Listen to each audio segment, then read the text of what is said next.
Good morning, everyone. This is TaraLee Live, and we are live on YouTube. Hello. And I am live with my co-host, Drake. Drake's from Canada. I am from Washington. We are medical patients. If you'd like to hang out with us and learn more about cannabis, you have found the right channel. Hey, Drake, how are you doing today? I'm doing well, ready to get in on some dabs with everyone. So I hope everyone's on the same boat and ready to get nice and lit for this morning. A nice wake and bake. Heck yeah. And I haven't even dabbed yet this morning. We are going live right out of the gate. Let's get chat popped out. I couldn't even think of the word for a second there because I haven't even taken a dab yet. My gosh, I am not functioning yet. Dab time. What are you dabbing on, Drake? I think I'm going to hit the GMO purple punch. I've got some black on black jars. So if you see me going cross-eyed looking down, it's because I'm trying to figure out what I'm puffing on. So some GMO purple punch is what I'll hit the first time here. Sounds amazing. I think I'm going to go in on, I'm trying to decide. I think the sour apple. I'm going to go in on some sour apple this morning. It's live hash rosin. And we are also going to have Seattle Chronic on today. So you guys stick around. We're going live a little bit before he can make it. He is actually on a different time zone and didn't realize what time zone he was on. So he's going to be a little bit late, but we're going to all hang out and we're going to smoke together and wake and bake. Here's what I've got. Apple hash rosin today going in the banger. Nice. There we go. What's up? How are you, Vets Grow? Cheers. CBC. I always say CBD voter out there. Oh, it's CBC. Why always that? It's CBD because everybody talks about CBD, not CBC. Oh, no, everyone talks about CBC too. Keeper of the strains. Good morning. How are you all doing? Woo! It's warm in here all of a sudden. Little Roz. Dab! Good morning. I'm having my personal summer. Of course. Send some over here. It's raining this morning. Is it raining? Yeah, right after I did my damn sulfur application yesterday. Now you got to redo it again. Oh no. We're supposed to get rain here today too, but I don't think we're going to. Had a chance of it. Passed here already, so who knows? Maybe it's coming your way. Good morning, Jess and Bean. Hello. Where are you all checking in from? I think I know where most of you are checking in, but it'd be really cool if you tell me where you're all checking in from. Give me a little reminder because I don't always remember where you're all from. Hey, John. Good morning. How are you? Happy family out there, everyone. How are you? Okay. I finally had my personal summer leave me, so I'm going to be able to take a dab now, finally. Drake's already going in, beating me. Heating up, y'all. Heating up.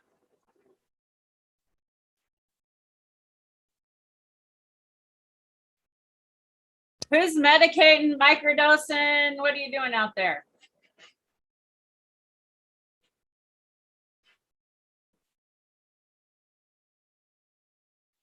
Oh, very terpy. That's for sure. Is it? Yeah, I'm not getting too much like punch out of it. More GMO than anything, but there's a little twist to it.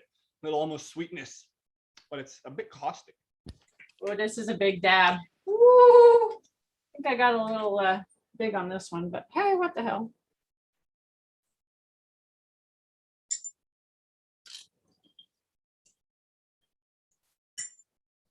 I've got an apple fritter that I've really been enjoying as well.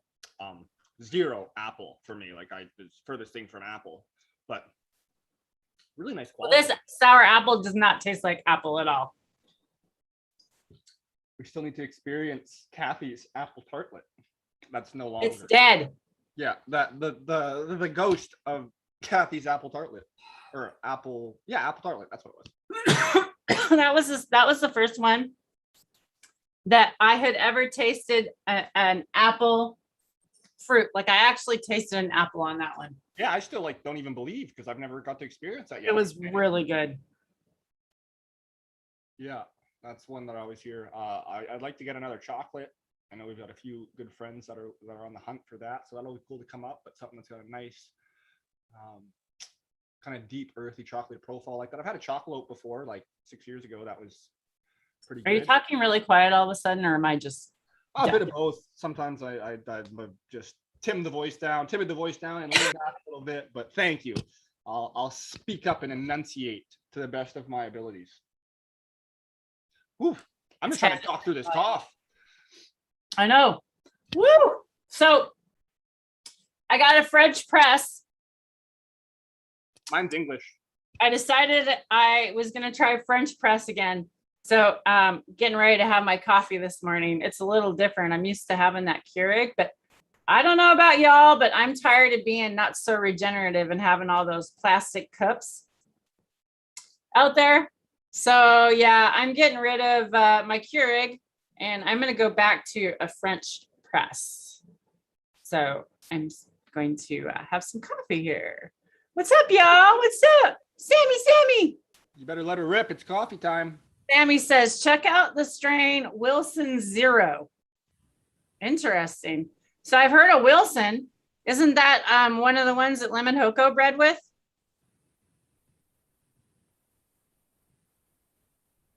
I'm drawing a blank I right now. I thought Wilson. I thought of the Barry White. I thought Wilson was part of that. What was that those seeds I was giving away? Shoot, I can't remember the name right now. Hey, Cap, how are you? What's up? What's up? You want to come hang out? I haven't talked to Cap forever.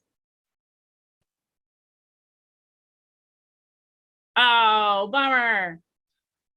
I'd totally let you come and hang out. Well, we could do it later one in the day. Okay, I had a quick search, and it's bred by Oni Seed Company, so that's the same as the Trop cookies that everyone loves from Tribals Trop, Tribal and Oshi grows. Shout out. But this one, the Wilson Zero, is a combination of Banana OG, Papaya number 3 hybrid crossed with Trop cookies F1. Well, there you go. Look at that. There you go. Yeah, I can only imagine what the profile on that is. Interesting. Gonna have to look into that a little more. Thanks, Sam. When did we start? We just barely started, you guys. We went live at 9. We're trying to go live right at 9 o'clock or around 9.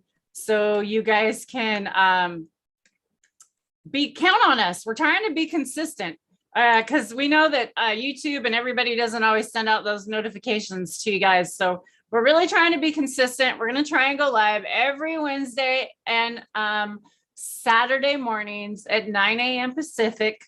And then chat with whoever. We got lots of interviews coming up. A lot of people are just super busy right now. This is like the busiest time of year for everybody, I swear, especially for us outdoor growers. You got that right. Especially when it rains the day after you do your rain mitigation process. Are you talking about your coffee machine being too loud? Ah, that's funny. I thought you had another machine running and it was too loud. That's funny. Did you want to join, Captain? You can come on and give us an update if you got time. Seattle Chronics should be here probably, I'm guessing in about 45 minutes. I'm not actually sure.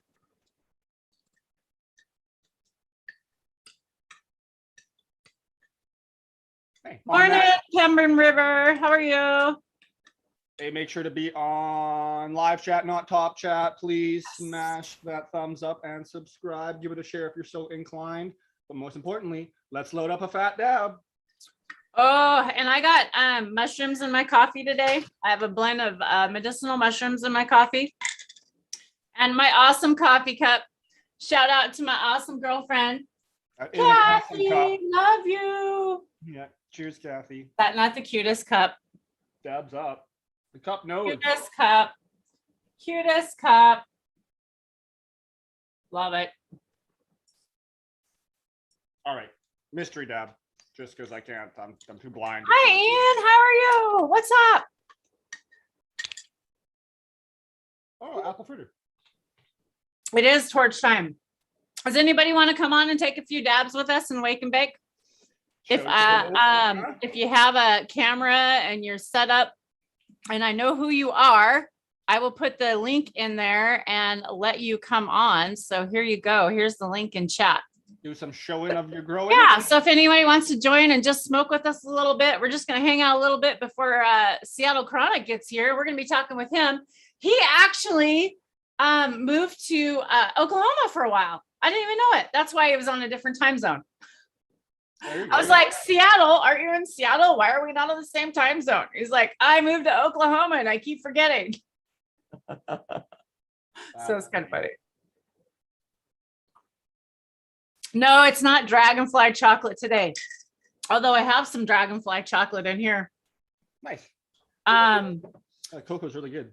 This one is just, this is this mushroom blend that I actually bought on Amazon. I'll show you guys all. I just got it in the mail. It's right here. And then it has all the lists of the mushrooms on the back that they have. So I'll let you guys, you can go check that out. I'm not, I think they're actually here in Washington. So I don't represent these guys. I buy this stuff. So it's just something that I buy. I like to share with people, let people know what I'm using. Drake, you look different. Why is Drake? Probably because his hat and his hair is all pulled back. Drake does that. He morphs. His hair does weird shit. And he looks like a different character every day, I swear, sometimes when he comes in here. Gotta keep everyone on their toes, right? That's perfect. I can go through town and never be harassed. They just always look a little bit different to me. No, it's not. So the mushroom blend is not bitter. It's actually every mushroom blend that I've ever added to my coffee it seems to be like more creamy and maybe almost a hint of a nutty, but a real light nut, right? Not a heavy earthy. Yeah, but I really like the creaminess that it adds to it. But I also use honey and I also use cream in my coffee and coconut milk. So I kind of like a little bit of a, a mixture. And like if you're switching from if you if you generally put a few good scoops of your conventional hot chocolate mix into some milk or some water, and that's what you're used to, like that super sweet, sugary, standard kind of hot cocoa, it's a bit of a change for sure. It's not quite like a sweetness like that, but yeah, it's not bitter either, right? Like it's not as so the dragonfly cocoa is not sweetened, that's what Drake's describing. And then this mushroom blend that I have, there's no sweetener in it. It's just plain mushrooms. But it's actually, there's something to read about that. It's not, there was something about actual fruiting bodies versus what it was actually being grown on. And I can't actually remember. I want to find out more about this before I actually talk about it because I don't understand it. I don't understand a lot about mushrooms. I'm new to mushrooms. So I'd like to get someone on here that maybe knows a little bit more than I know, because I don't want to misinform anybody. But there's something different about the fruiting bodies and then that the stuff that it's the medium that's growing on. So I don't know. There's something about its different mixture in here. So check it out. We had Supreme say the turkey tail extract I made actually takes the bitterness away, they've noticed. So that's super cool. Turkey tail extract. Nice. Sarah and I, we both recently found things that we almost thought were turkey tails because we're a little more. I should get my mushrooms. Let me show you my mushrooms I found. We got a couple, each got a couple cool. I think we all honestly have probably the same polypore, whatever one it may be. It may just be like the kind of a common birch polypore, similar-esque-ish to a turkey tail. So you might see why we had thought that initially.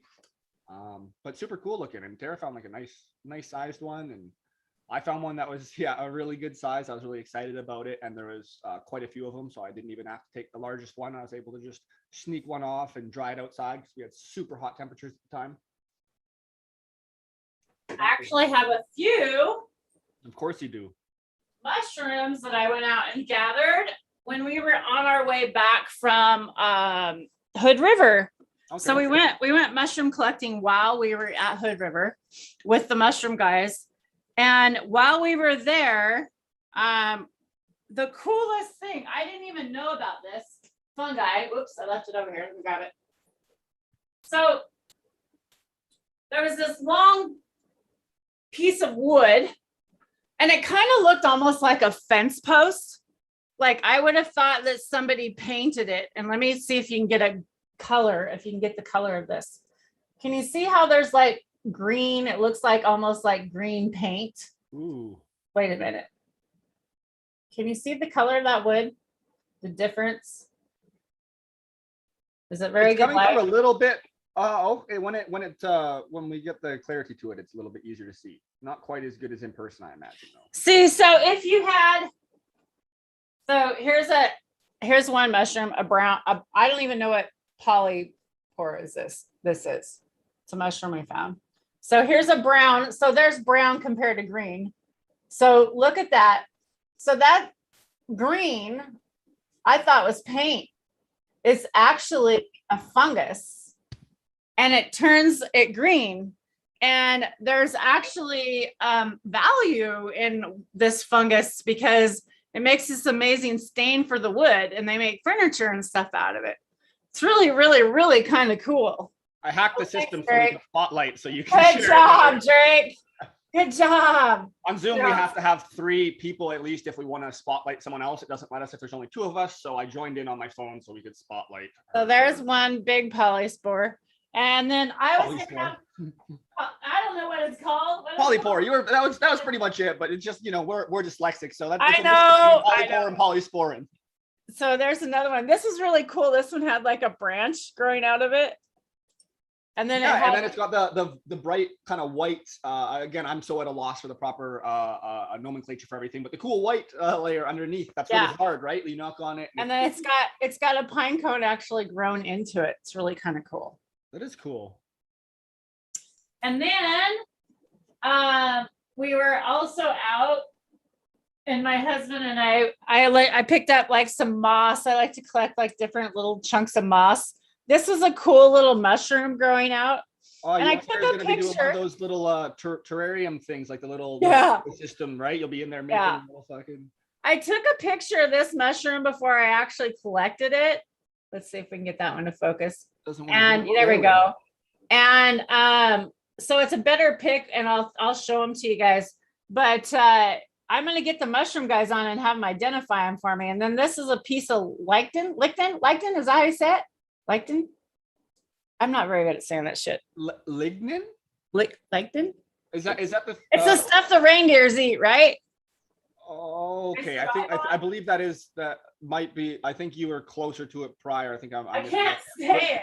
Lignin's we have just been talking about that a lot recently. It was like what was first in trees that was the long. It took the longest to be processed, to be decomposed, and then there are certain fungi and bacteria that. And then here's some more little mushrooms that we found.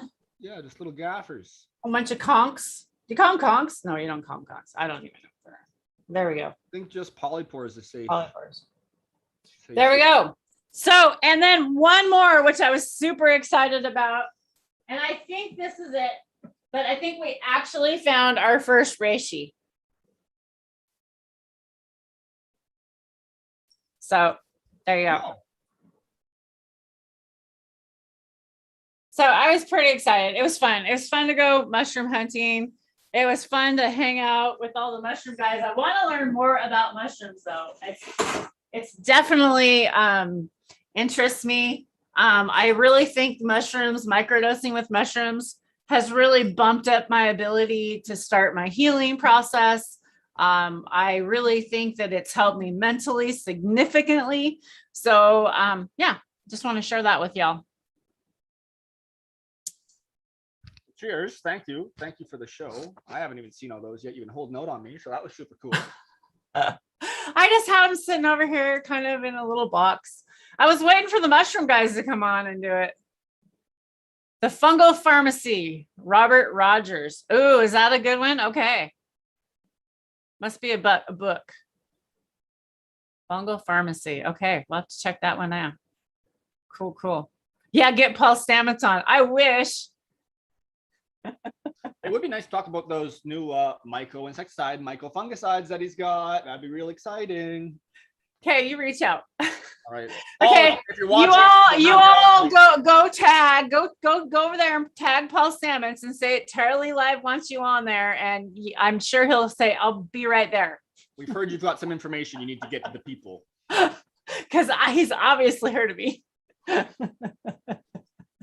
Yeah, and I'm just like so excited about it. Like everyone, go check out what Paul Stamets has been up to. Watch the fantastic fungi. They address these things. He had some patents for the last like 6 years that have been kind of locked down and under lock and key. And now that those are expired, he's been chatting about them. Super cool stuff. We're talking fungi being able to take over the pest that's bothering you and destroy it from within, for lack of better terms. But look at this. Tara's got some fungi, and it's going to expand her from within.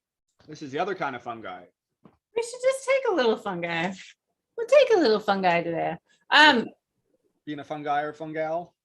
I was gonna say though, hey, if you didn't catch my video last night, I whacked out a melon in my garden. Yes, I saw that. What a big happy plant in an unhappy time. How sad! Look at this big hump.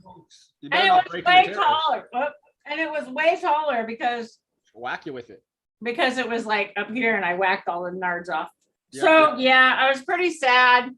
I totally missed this one, and I really thought it was a female, a tropical moon, and I was wishing it to be a female, and that's why. So yeah, kind of bummer, but you know, and that's why I'm seriously considering growing with more feminized seeds. I'm curious, was this one of the ones that went through the little tester, or was this a separate one? Mm-mm. It did. So then it's okay. And then when I say little tester for everyone, there's like, Tara worked on a really cool thing where she essentially provided with proper parameters, all for the rest of the room for everything else, but 3 days of darkness in the beginning of in small veg plants right at the beginning of the cycle, and right away after, within the week or so, they started to show their sex for her. Now, I would imagine that there's so yeah, I actually wanted to talk on that a little bit. So we were told by a friend, and we also heard on Hash Church, and Sam, Skunkman Sam, always talks about this, you know, being able to sex plants earlier in stage. And I don't even remember how old they were, Drake. Some of them were younger than others. I think the lowest was like a 4th or a 6th node kind of thing, but relatively young overall. I think that it was the second batch that this one got missed in. So it wasn't even in the third batch, which was the youngest. Okay. So what my thought is I literally was just wishing it to be a female. And I literally just like made up that I saw it. And I had so many plants to sex. I had a lot of plants to sex.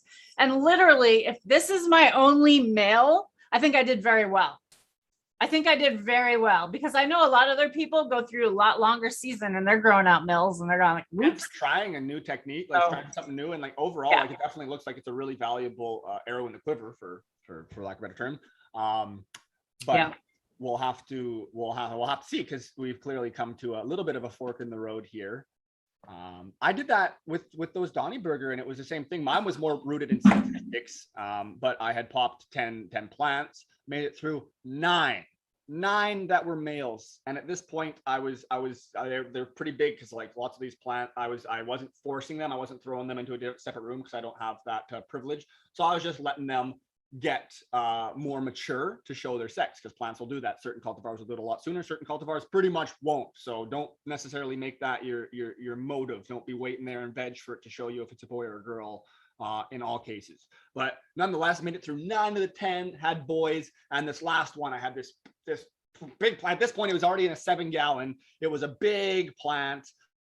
For indoors for me, right? Like probably 5 feet tall and a few feet wide. So for a small indoor room, that's a big ass plant. And I was super excited because it's the Donny Burger. It's the Skunk Master Flex GMO back cross. It's supposed to just dump hash, all the different phenos, because the one that I got specifically, it was just a BX. So anyways, all the different phenos were still doing pretty well. But yeah, this 10th one, has to be a female. You're not getting 10 out of 10. And we went into the statistics recently with our good buddy 710, and I believe it was only something like 5,000, something like 5,100 to 1 odds or something. So it's not that insane.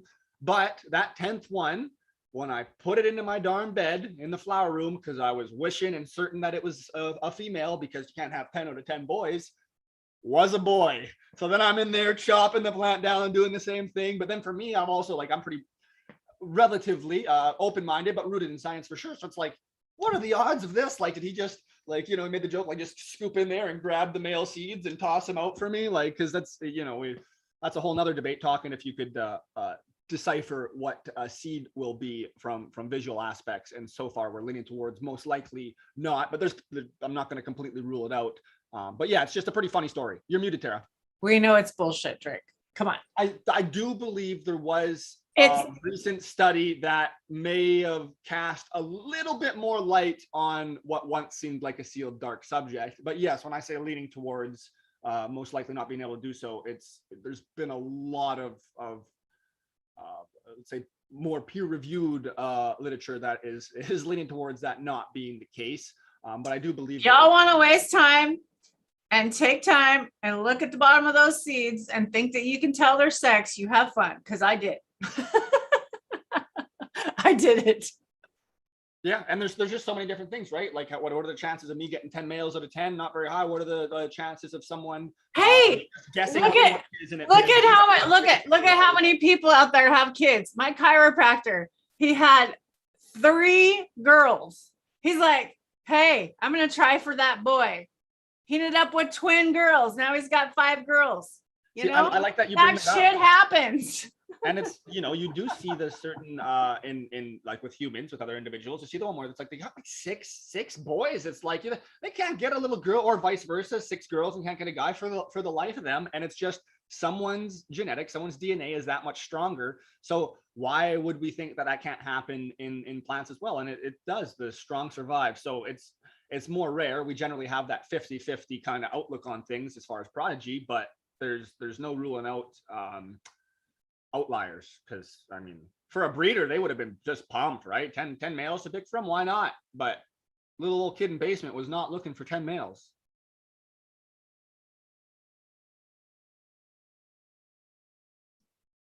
Okay, Sammy said he couldn't join. So Sammy, I just put a link in Instagram in our chat, live link. If you want to join from there, maybe I'll let you join from there. Not sure. Maybe there was a update, or there's Sammy. There he is, coming in now. Nice. He's like, I heard you. I'm in it. He's on it. The Sizz coming in strong. That's a nice. It looks like a nice male that you killed there. That face you made when you smelt it. It smelled really good, you guys. That male smelled amazing. Hi, Sammy. What's up, hello. Sam? Cheers, man. How y'all doing? Come and wake and bake with us this morning. Yeah, I literally just woke up. I see the yawn. Well, let's dab it out. What are you smoking with us? And obviously, you're probably smoking on that amazing Puffco. Let's spotlight that Puffco that I want right there. Whoops, speaker view. Let me, wrong one. Gallery view one more time. Let me spotlight one more time. Have you owned a Puffco before, or is this your first one? There we go. Well, yeah, have you owned one before, Sammy, or is this your first one? And what do you think? Are you loving it?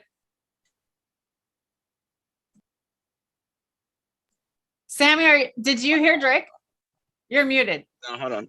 There you go.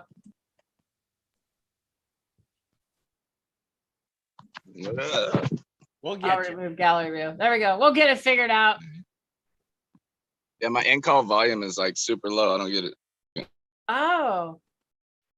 Okay. Well, either way, we'll have them back right away. If you need to leave and come back, maybe that'll fix it. Who knows? Well, I know that's the same Puffco that my buddy Spencer just got recently, and he got the opal. Yeah. The shop guy was able to upsell him pretty easy because they just have one in stock, and it wasn't. It is so pretty. I really want that one, but it's out of stock already, and I'm like, I'm about ready just to go cheap and order the black one. The unit himself, he's been loving it. He never had one before. Was a little weary just because he's not someone that generally spends too much on rigs, aside from like they do have a $400. It's like $420. You know, that's people that are like having to buy their medicine and then having to buy that. It's kind of expensive, but it's an investment in a product and a tool that is going to help you save money and save product, because it's amazing. You hit the right temperature every time, and it's a really good tool, especially for the new dabber out there, and especially if someone's on the road. I think that Puffco is the shit. Yeah, Really do. Nice design. Yeah. But yes, It as my house piece all the time. there you go. Yeah, I was just asking if you had one before, if it was your first one, and how you like it so far. Yeah, I had the Lucid Lightning, the original one. Cool. Okay, sweet. So then same thing. I mean, obviously yourself then, even having the original, you Oh, you had the first one?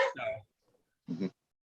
Like Oh, I didn't know you had the first one. Oh, okay. Well, that's cool to know that you actually even reinvested in it, right? So here's someone exactly. that had the first one and then went ahead and reinvested in it. So now that you've had the first one and now that you've had this one, so my only difference in between hitting with the first one and then the new one, except for not the opal, the black new one, Yep. is that I don't like how the new carb cap on there really limits the amount that you can really draw in. It seems like it really sucks it down, but I know why they did it.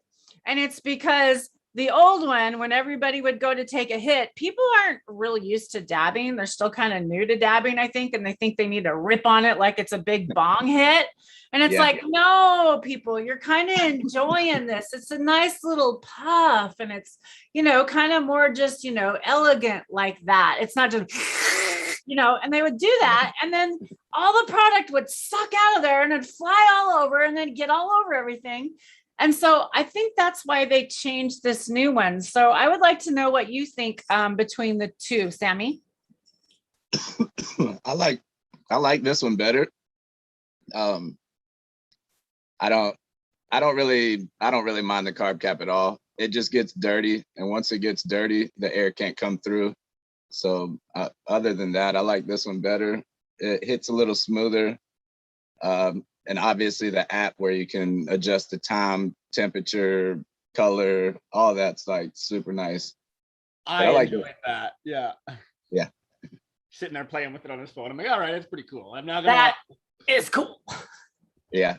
Okay. Speaking of hitting, I'm gonna hit because you guys already hit. So, well, what else is going on? You're smoking some flower there too. What are you hitting? How's your girl going? Wonderful, wonderful. This is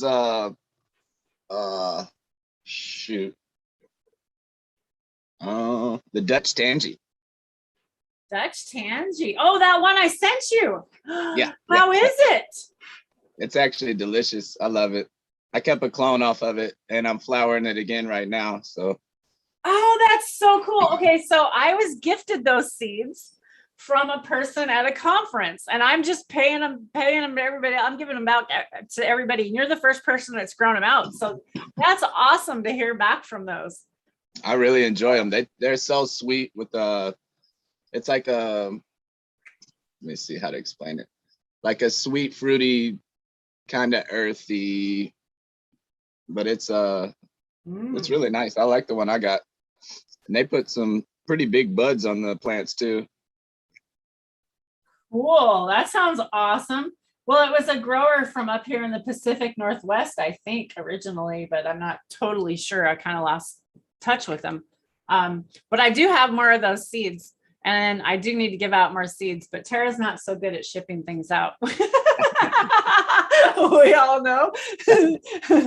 So, but if you ever see me at an event, I have free shit for you. Come find me. Cheers, everyone.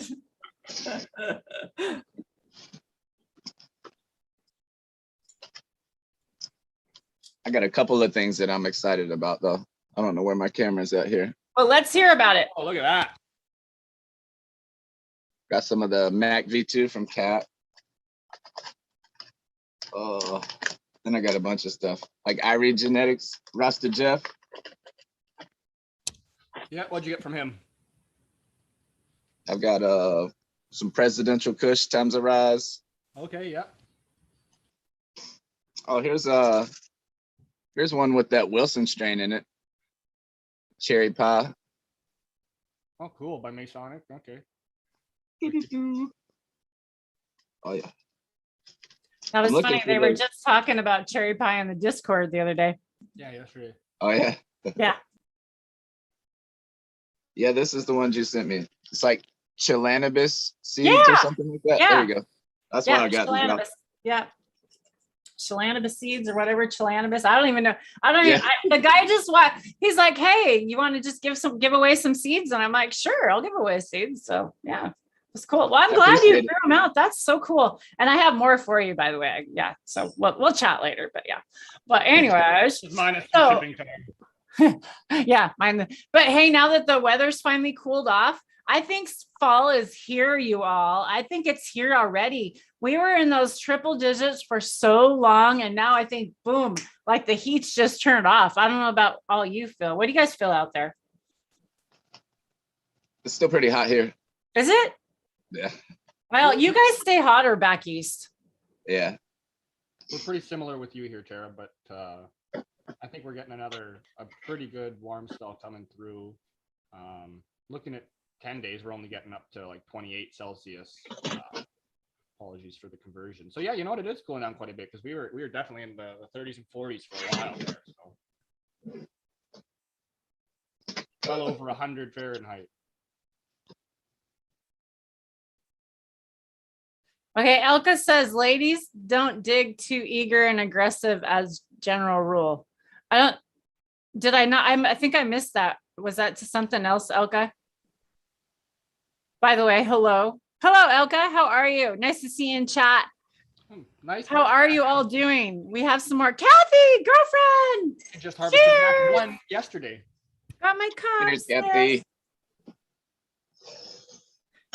Guys, go check out my girlfriend on Instagram. Kathy M. Sabrina C. She is an awesome medical grower over in Massachusetts. If you were in that area, you should meet up with her. She'll gladly pass on clones. She'll hook you up. She grows some of the most impressive plants I've seen ever.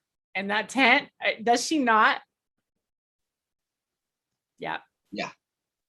You go, girl. Woo, woo, woo, woo. In fact, if you can come hang, you should. I don't know. You're probably busy. You're always busy. Busy in that plant. I don't blame you. Yeah, I was about to say, busy low stress training. Yeah. We should show that. Let's show that girl. Let's show her off. Let's show that. Let's go to her Instagram. While you're pulling that up, we've got some more just comments talking about regarding just the sexting determining the sex of seeds based off of looks. And our man 710 Canuck popped in, and that's who I was chatting with, or we were chatting with prior.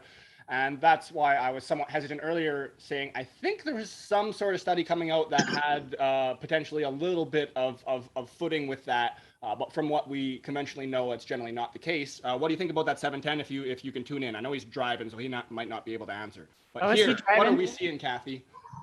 Look at that tent right there. Hell yeah. That would be my sister, Kathy. Is that not a hell of a plant in a tent? Yeah. That is amazing. Pretty freaking impressive. That's all I got to say. Pretty impressive there, sister. We're going to leave that one on the chat for a little bit so you can all see what an amazing plant that is. And she grew this apple tartlet that was really apple, and unfortunately it had to go but it was amazing. And I got to taste her rosin. This girl squishes her own rosin, has her own press. Super impressed with this lady. She is awesome. Awesome girlfriend. And I'm going to go to her actual page so you can see her whole page. Let me share that link in chat so everyone can go and check it out themselves. And please give Kathy a nice follow. She will blow your mind with what she's doing. There we go. She's made some gummies for me. She's made brownies, Rice Krispies. Look at this. Look at this plant. Look at that one. Hello. That's not just a one-timer there, y'all. I gotta share this one better. Let's let's share it better. I like when I share it this way. It Oh looks yeah, nice. when you just chop the little Yeah. screen. So please do. That looks better. See? Hell yeah. Sheesh. Yeah, I want to God. see that really close up. Look at this. I can even make this closer. Check this Check out. out Kathy. She is. Look at that. Look at that. Is that just amazing? Hashtag goals for me. I mean, yeah, setting the bar high. I don't want to grow indoors if I have to compete with that. Sure you do. It's just motivating. I'm just joking. And hey, we did get our answers. That's perfect, and is what I was thinking. So I'm not sure where I came up with this new study, but it could be a thing. But regardless of whatever that says, the exterior of the seed is the mother's tissue. The exterior of the seed isn't the same genetic material as the seedling inside, so there's no way to tell the sex by the exterior of the seed. Now that doesn't rule out that the different cultivars that are bred together may have different strength in genetics. So like in my case, where I popped the 10 seeds of Donnyburger and got 10 boys, like that's pretty peculiar. Jess, you said something along the lines of pop 23 auto seeds or something earlier and got all males or something along the lines of that too, which is now astronomically more insane as far as the statistics and the odds go. But if we've just got a very strong male, just like the humans, where you've got a guy with six boys, or a guy with 6 girls, or a woman with 6 girls, or a woman with 6 boys, however you want to look at it, it's similar, right? It's not always cut and dry 50-50. But from what we know, if the exterior of the seed is actually the tissue from the mother plant, that kind of says it all, and the rest just comes down to kind of luck and just different genetics. And if you work with a specific cultivar for a long time, who knows? Maybe you'll just by nature realize it's more like 70-30 or something, and be able to guess. Look at that. Yeah, Tara. It doesn't work for my computer though. So I've always wanted to do this, but my phone and my computer's too shitty. Well, at least she can overpower yours, not mine. Are you behind the big trichome as well then? Or in front of, I should say? Because I can't see. For you, I see a black screen just behind you. It's just gray behind you. Oh, really? Yeah, it's like a trichome too. Yeah, for Tara, I can see the bud. So Drake, look on YouTube and you'll be able to see it. So immerse view, this is something new on Zoom, and I was playing around with it the other day. So I don't know what it looks like live, but you can do a few other different things. I've got the Dem Pure logo up here. Woo, go Dem Pure. I was trying to hand you the Puffco. And you have to keep it in front of you. So what it does is everything in front of you stays in pictures. So it has to be like in front of you. As long as it's in front of you, you can see it. It's kind of weird. There's some other ones. It's kind of fun. I just been messing around with this. Kind of, here we go. We can hang out. We're gonna hang out in the coffee shop now. Drake and I. Oh, I guess you get kicked out, Sammy. You don't get to hang in the coffee shop. Boo. Boo. Let's see. I don't like coffee anyway. I can't. Can I move you in here? Maybe I can move you in here. Oh, I can move you in and me out. Oh, okay. Oh. Oh, okay. There we go. Let's kick Drake out because his sucks. There we go. We're just playing. Oh, okay. Enough of that. Go back to the show. Okay, full screen. How do I get rid of this? Wait. Speaker view? No. Yes. There we go. I think we're getting it. Okay, we got it. We're at gallery view. Okay, here we go. Right, it's speaker on YouTube, so all I see, I can't see me at all, so it's perfect. Oh, you can't see it on the background doesn't work. I was just seeing yourself if you were. Oh, it doesn't work on YouTube, does it? No. Oh, y'all couldn't see what I saw. Oh, that's so bummer. That was really cool. I feel so dumb now because we were all like, "Oh, look at us!" Like everybody's like, "What is wrong with these people?" They're just retards in front of a green screen that we can't see. Yeah, all right, that makes sense. Just a bunch of dorks. By the way, do y'all know what the word dork means? Look it up. Drake didn't know what it meant. There's your adventure for the day. Yeah, look it up. Oh, but I got loaded up. Dab time. Is it time to dab? I think it's time to dab. We are holding out and waiting for our friend Seattle Chronic this morning, y'all. This is what we're entertaining y'all for. We're leading up for the show. This is the pre-sesh for the show. Seattle Chronic's gonna be here. We're gonna be hanging out talking genetics. Going in on some ice cream cake. Diego P says YouTube works fine. So maybe some could see it and some couldn't see it. It works. Weird. Green screen. Okay, well, I wasn't watching it on YouTube, so I don't know if it was working. I'll have to go back and rewatch now. I don't know what it was. It could depend on if you're on like watching on a PC and you have like the full YouTube versus like your TV on your Xbox or your smart TV. Oh, Might be a yeah, dumbed it down could. version. Yeah. Okay, watch. This one's funny. Okay, this one will work for Drake. One more time. We're going to be frames on the wall. I don't think it'll There work. you go. Look at. Isn't that hilarious? Hi. And if you can't see it, sorry, we're friends on a wall. We're just entertaining my high school ourselves yearbook right photo. now. Yeah, sorry if we're being really dorks this morning, but I'm having some fun with y'all. I like hanging out. It's better than watching TV these days. Let me tell you, I like hanging out with my friends. Ooh. How interesting. I couldn't see that at all. On YouTube or on my phone. Or on your phone. Okay, well, I don't know what's going on. Maybe it's only for Zoom people that like Zoom, I guess, and you can't see it live yet, or they haven't fixed the thing. I don't know. I don't understand all that. Second cup, East Coast here. Cheers, Dad. I'm ready for a dab. Let's do this. Speaking of dabs. John says he don't see it either. Jess says it's more funny when it doesn't work. Oh, great. We look like dorks. That's just you, Tara, going, hey, look at me here. It's just you sitting with your regular background. And it was on speaker view, so it's just you. Oh, God.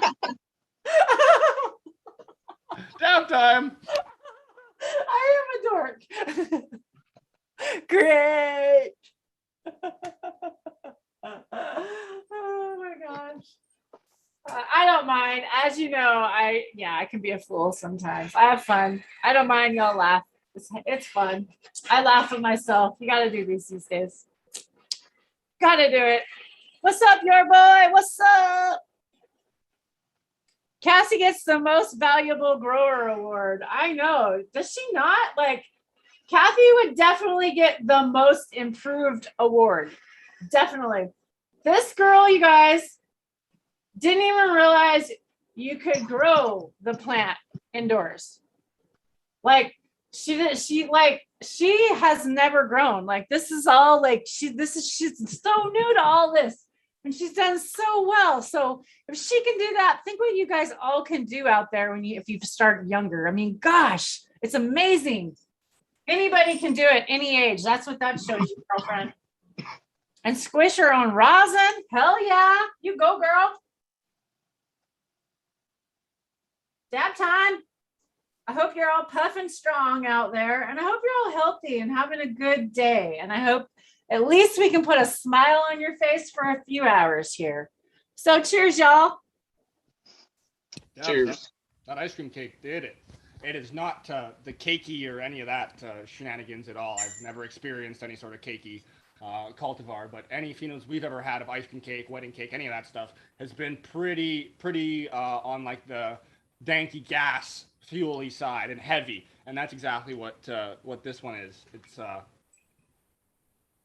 got somewhat of a sweetness behind it, so I understand, and maybe like in the plant form, and then specific phenos you really get that kind of sweetness that cuts it and makes it more like that icing and that kind of like cake. But this one, it's more just like, no, you're getting hit with some like fuel and gas with like this kind of like sweetness to cut the edge off at the end, but it's like pretty terpy and aggressive, but it's all pretty fresh product. Like I know the apple fritter saw like 15 minutes of above 0 degree temperature from the time it was chopped off the plant to the time it was hash rosin. So there's like very limited amount of time being above 0 degrees because they got a cool bot and the whole room's frozen. So it's just transporting from A to B, which is really close by, pretty well building the building, and then bringing it into the press room and pressing. So Crazy. Terps for days. So Drake, you want to give us a garden update? What you've been up to? Oh my. So I got plants and flower that are going to be, we're just on the one more day train. So who knows how many one more days it'll be, but just one more day and we'll be harvesting the flower room. I've got a bunch of seedlings and then clones, black garlic clones, and some like Nukin / Insane in the membrane, if I recall, seedlings.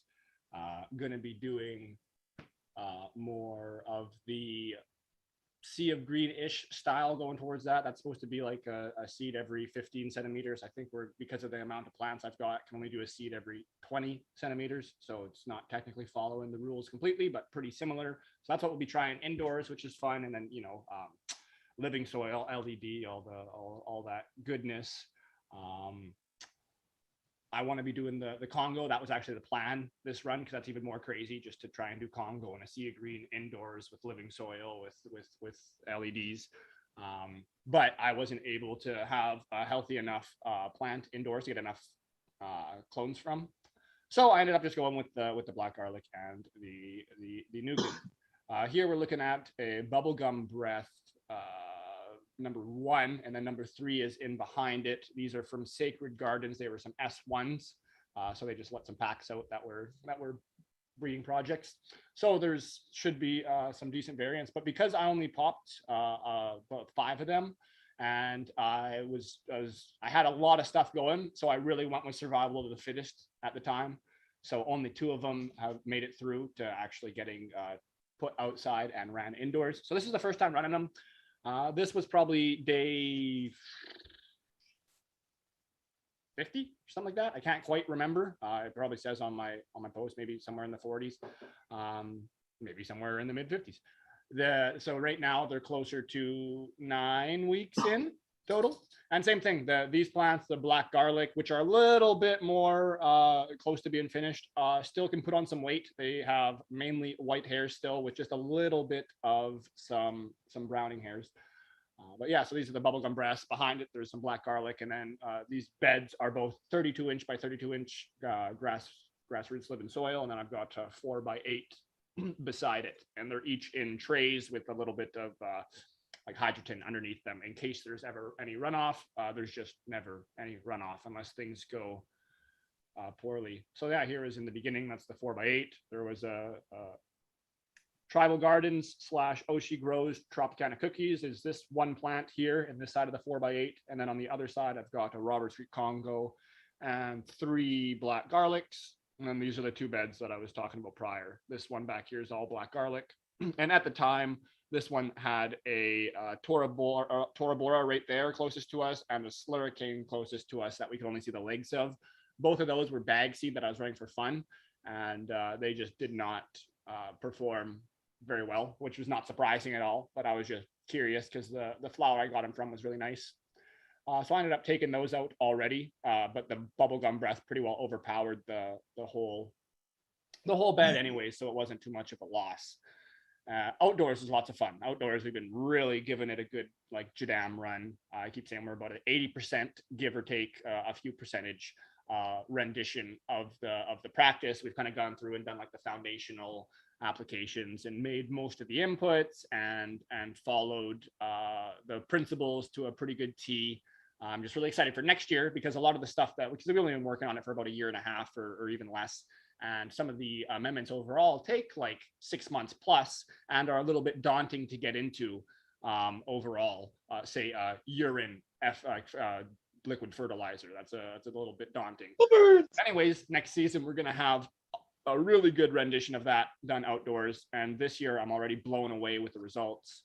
Here's one of our new additions this season to the house, a little Mahutu, a little Pooch. Mom was a Border Collie Leonberger and Dad was a Rottweiler. And he does pretty good with the ducks. There's all 3 were herding breeds. So I didn't realize that about Rottweilers, but back in the day they were a herding breed as well. So he really wants to direct him around and have fun. But he's good overall because we've been really strict with him. But as far as the plants, things are going pretty great. Indoors, that's one of the things I forgot to mention. I'm only amending or adding to those beds the jadam ferments and microbes, so on and so forth. And this was an adventure not too far away from my house. And there's my lovely lady Malmy, much love if you're watching.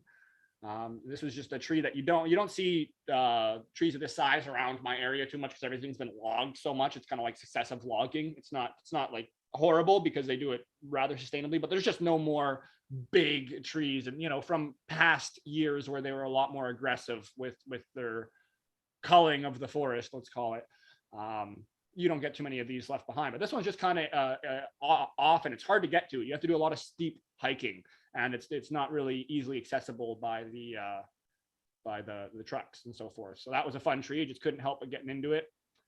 And oh my goodness, what are we showing off now? We got the lovely ducks. These were last year's edition. The garden ducks. Dabbs is the defense duck, the guard duck. So they are awesome. They munch all the slugs and caterpillars and grasshoppers. They chase them around. The girls can lay up to 180 eggs a year when they're happy. And Dabbs literally keeps people at bay.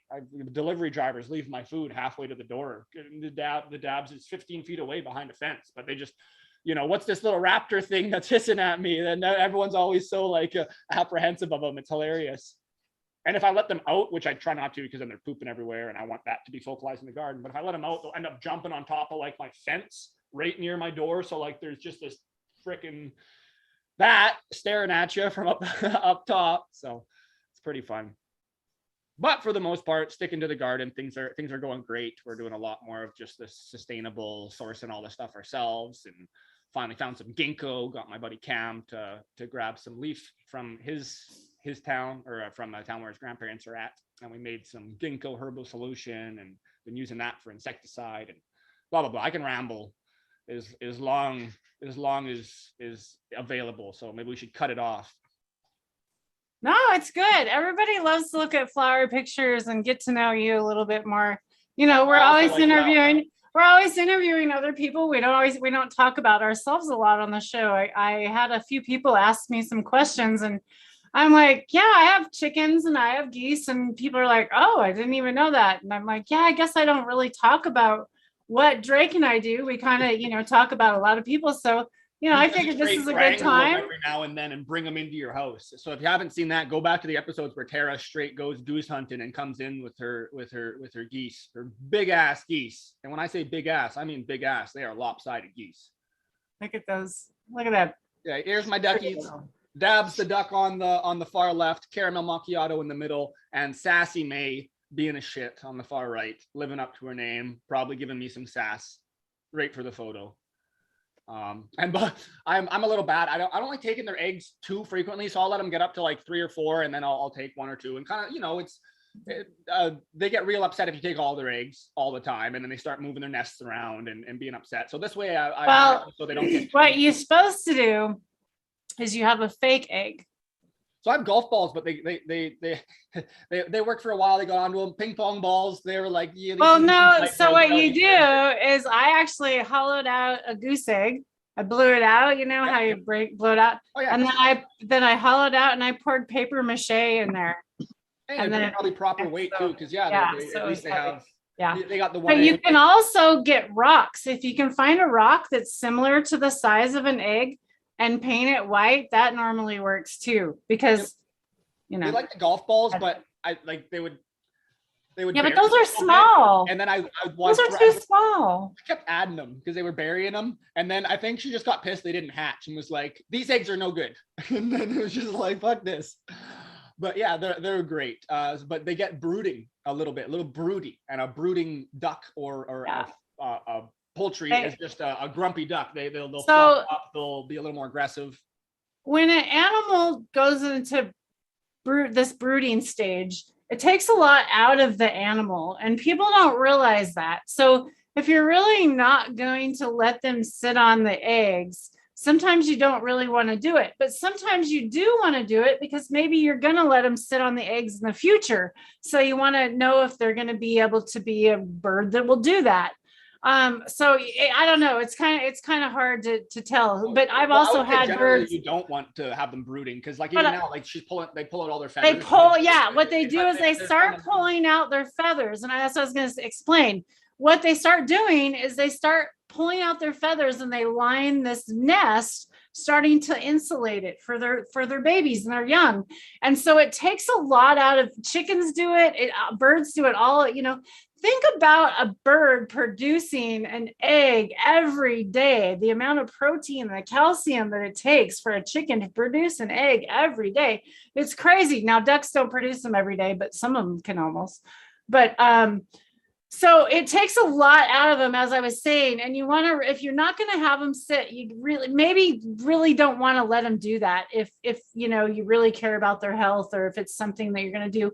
But if you do let them sit, you also need to realize that they lose their feathers, and they also cannot, sometimes they can't fly. So geese that can fly actually lose their feathers a certain time of the year and actually can't fly because they lose those flying feathers. It's a molting stage. And that's also after they normally hatch. So that's just something else. What about yourself, Tara? I mean, other than pulling the mail, what else you got going on? I mean, you've been doing lots. Oh man, I'm late on fertilizing. I didn't stay on the Jadam path that you did. So I cheated a little bit. I went out and I got a little bit of that Alaska fish fertilizer, and I went out and got where's the chat at? I lost everybody. Holy cow. Sorry, chat. I just lost you all. Chat just disappeared for me for some reason. Okay, hopefully I didn't miss any questions. Yeah, I fell behind, so I went out and I got some Alaska fish fertilizer and that more bloom stuff that's certified OMRI organic, hopefully. So they say. And that's what I've been using. I cheated. And I think it's okay. You know what? I didn't do it perfect. Not everybody's perfect, and it doesn't have to be perfect. And I would rather do it than not do it. Because my other option is either do it perfect or just not do nothing at all. And I would rather at least do something. So I'm there. It's not perfect, but I'm doing it. Life isn't perfect. Is it, Sammy? No. Damn, we want it to be, though, don't we? Yes, we do. It'd be nice. It would be. It would be. It'd be nice if y'all could grow a big tree in your backyard. So when do y'all think it will be federally legal? I'm giving it 5 years. Within 5 years, I'm predicting within 5 years, it's going to be federally legal. Let's do it today. When do you think it'll be okay for everyone to grow outside in their yard, though? Because that's not the same thing. That's not the same thing. That's not the same thing. So right now, if you guys think about it, is a really good time for medical patients worldwide to band together to get this plant allowed for everybody in the world to grow it. In the world. Let's not just think about our state. Let's stop just fighting for our state. Let's all band together and fight for the world to free this plant. We, as the stupid United States of America, was the first fucking country to make this plant illegal. It's so stupid. I'm sorry. I'm really preaching for a little bit here, y'all. Maybe it's time to smoke. Is it dab time? What do you think, Sammy? I don't know. I mean, I agree with you. It's and the reason it became illegal was even stupider. You know what I mean? So yeah. But hey, we all know that, and all of us here were preaching to the choir. So I guess it's dab time. But hey, maybe not. Maybe we have a new listener out there. Maybe we've changed somebody's opinion. One day at a time. And I figure everybody that you come in contact with, you have the ability to change their opinion on their first impression of you.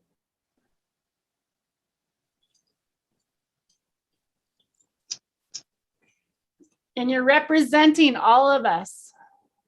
As someone as a cannabis consumer, if you're out in the public, you're representing all of us as a whole. It's really important. I really, really strongly want to represent this community professionally and well.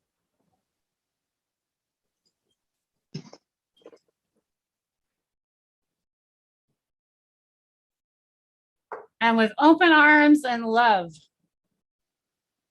Cheers, 710.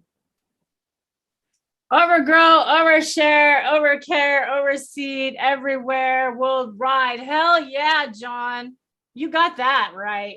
Buddy, you have been preaching that as long as I have known you. Which is, good God, what year did we meet, John? What year was that in Hash Church?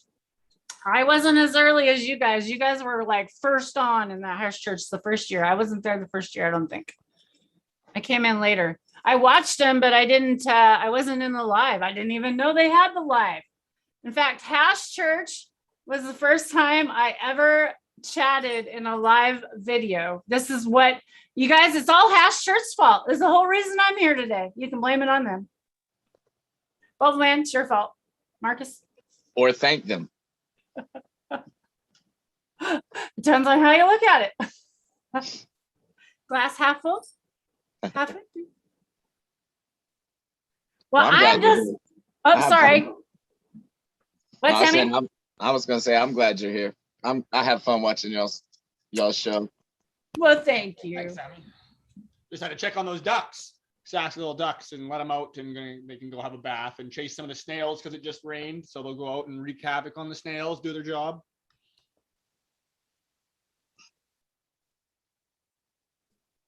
Cool. Yeah, we got to take care of our animals. I really try and let my animals roam freely all the time to go out and, just like we realize that our plants have different microbes, there's different microbes throughout lawns and different systems. And you might notice that if you're walking in a certain area across your lawn, there'll be like one area is kind of a little bit different of a substance, and then another area is a little other different, and then underneath your grass, or underneath your tree, you notice the soil's another little different texture over there.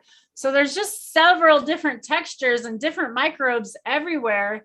And these animals that are like roaming animals, like cows and different things like deer and big things that need to roam, I really think it's important that they go out and get this grass-fed stuff, and they like my geese get to roam and they have different nutrients. They get a rock here because they have to have those rocks to digest and gravel to digest their food, right? And they're in their gizzard.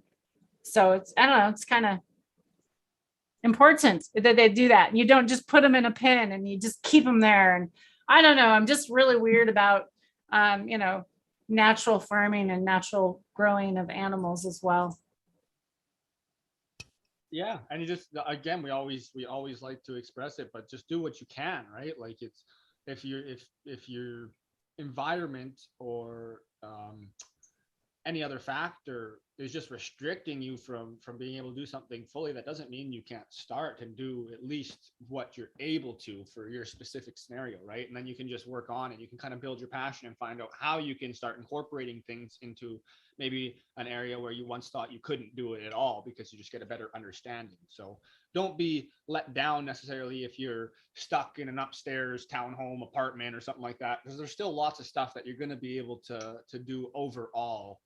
And it goes, much further than my example specifically is for someone that's looking to grow, most likely, but this goes in all facets for most things in life, right? Whatever you're passionate with, just give her and go, and you can always learn, at least in this era, for the most part, not necessarily always, but majority of the time you can go out and you can get information in what you're passionate about.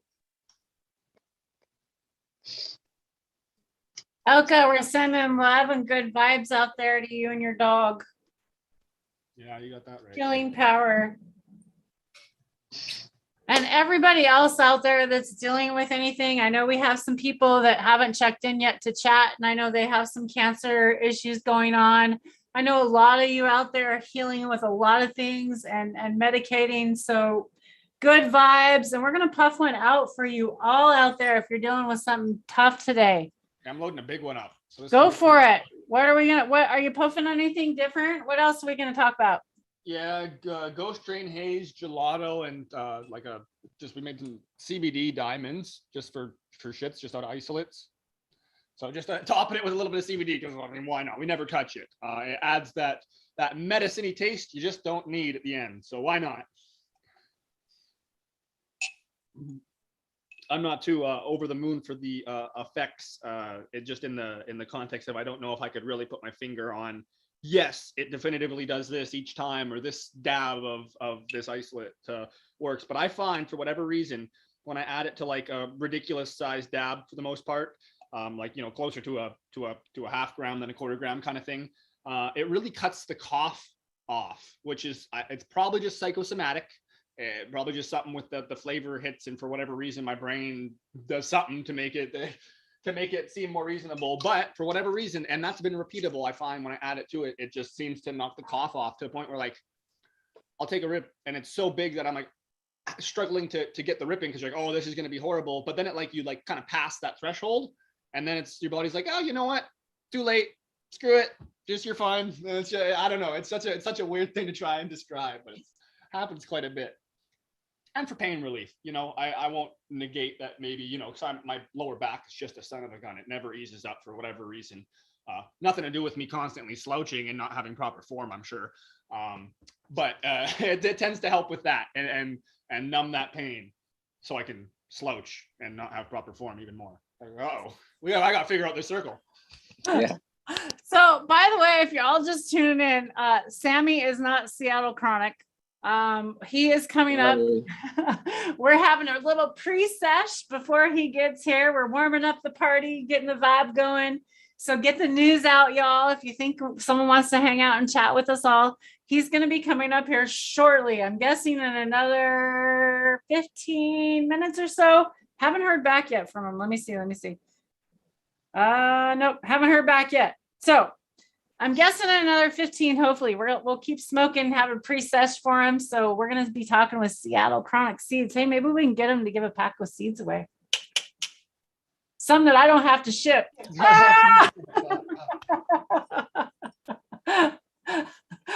Lord knows. Because by the way, I was offered a whole bunch more seeds, you guys. A couple of breeders reached out to me and want to be on the show and want to give more seeds away. And I'm like, oh no, I'm terrible at shipping. So I'm like, only if you guys ship them out. So we might have some stuff going on.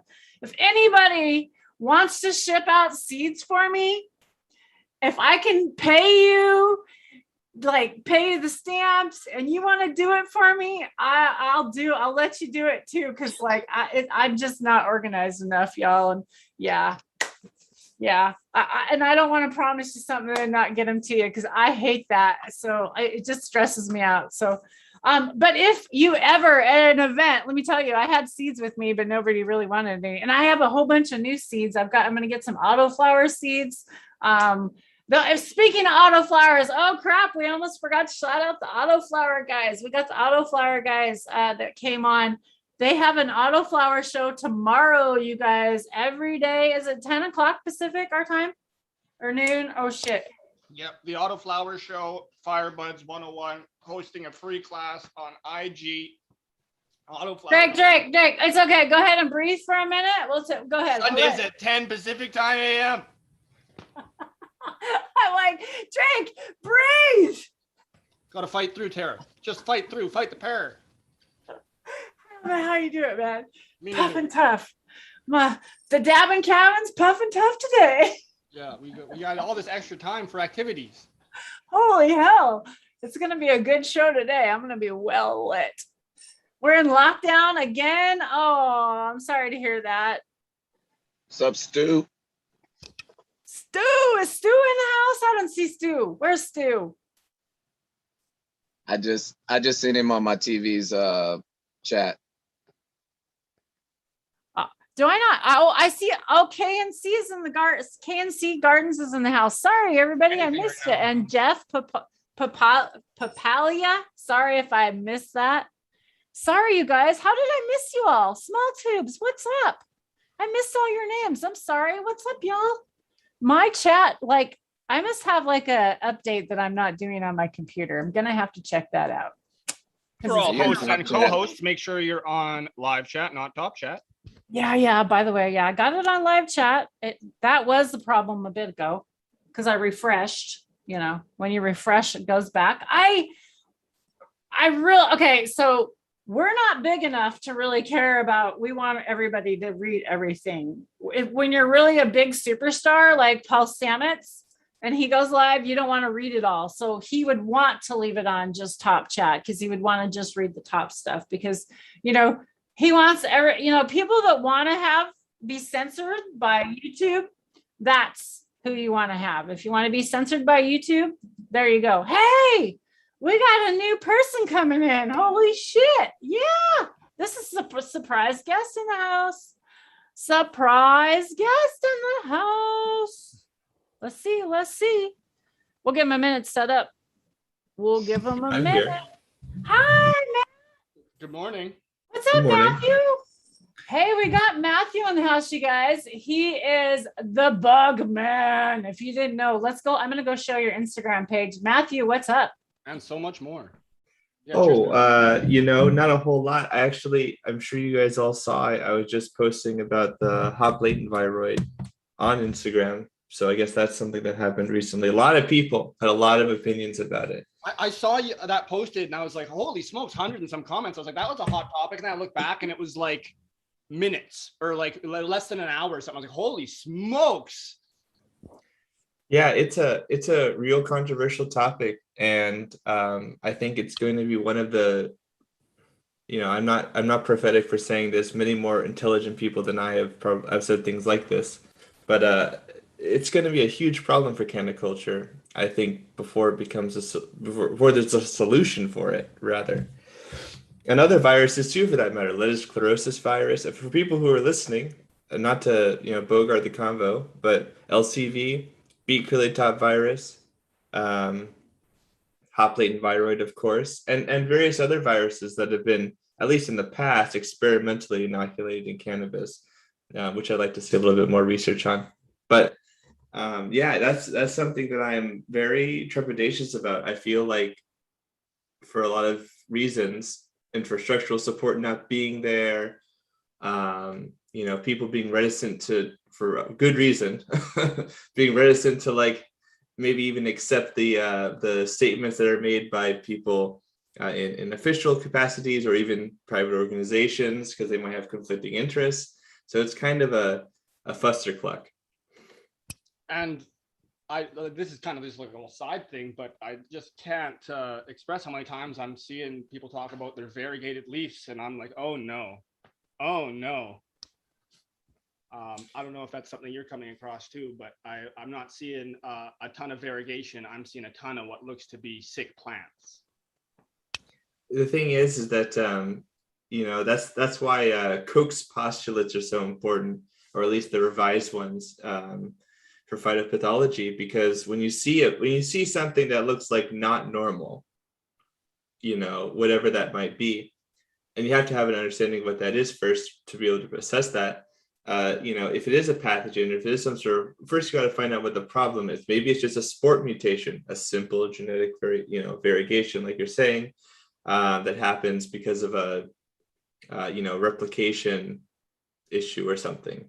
Or it could be, an autohormonal thing that could be genetic based as well. It could be a pathogen. It could be environmental stress. It could be a bunch of other things. You have to really confirm, and you can't do that visually in a lot of cases. A lot of those viruses and those sorts of things. Sometimes they have symptoms. Sometimes they're asymptomatic.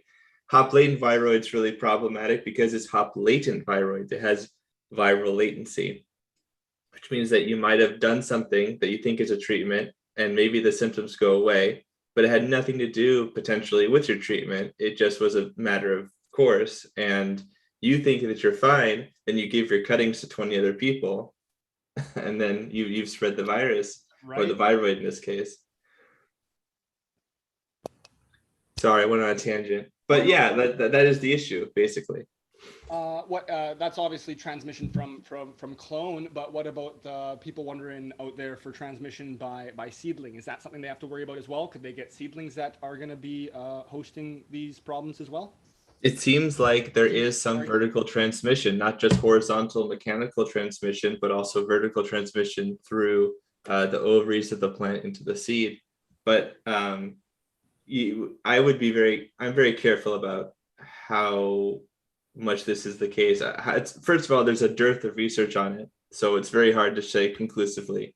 And second, if you do it in an experiment in a lab versus sort of a field situation, a field context, it might be the case that for whatever reason, maybe the chances you see in the lab aren't really representative. Okay, yes, and go on. That's just myself. I'm just bringing. Oh, sorry. I knew that you guys do like a dab on the hour or something like that. So I wanted to respect. Oh, no, we're totally cool, dude. It doesn't matter. But we miss 420 all the time. 420, and it's 422 somewhere right now. It doesn't really matter. But dab time, and thanks for joining, Matthew. I always love to talk to you. You are always so knowledgeable, and always got the latest shit up to date. I love it. Tried to be. Yeah, it's hard to be because there's in some cases, like with the hop lane viroid, very little data in which to be updated about. And I wish that wasn't the case. I wish I was scrambling to pour over all of the research, but it's not the case right now. But hopefully in the next few years that will be the case. More universities are growing hemp and doing other kinds of research in general, related to cannabis. So that's opened up a little bit more. Not only in the USA, but also globally. So I am excited to see some solutions come about. Actually, so there we go. There's some odd sort of discoloration. Yes, and this is something where it's like, I'm not quite this extreme, but I see a lot of things along these lines where people are mentioning that it's like a variegated leaves or some sort of growth like that. And I'm like, that's definitely not variegated. Than something like that. Yeah, I've had a variegated plant. That's not variegated.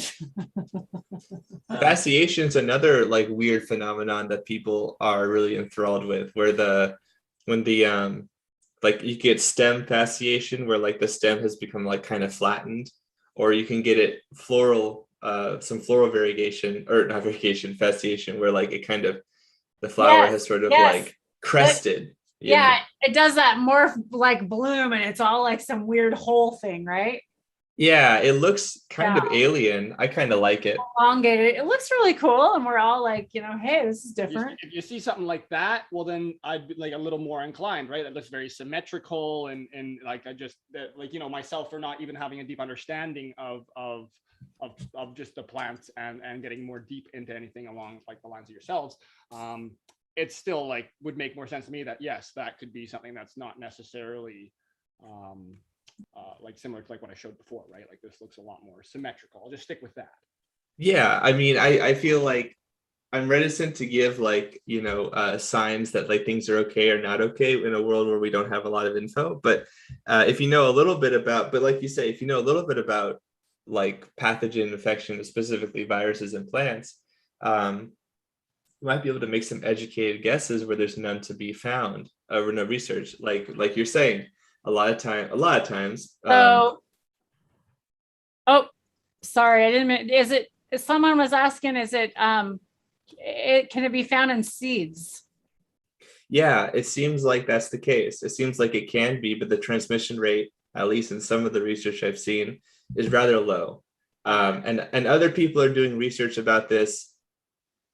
But I'd love to see something published and has some empirical data that we can go over and that other people can do replications, because lab tests versus field tests, I'm not saying that they're going to be drastically different because they may be very similar. And I wouldn't be surprised, if it is a low transmission rate. A lot of viruses don't vertically transmit at all. And so if it does, maybe having it happen a little bit, maybe under some circumstances over others, wouldn't be an impossibility.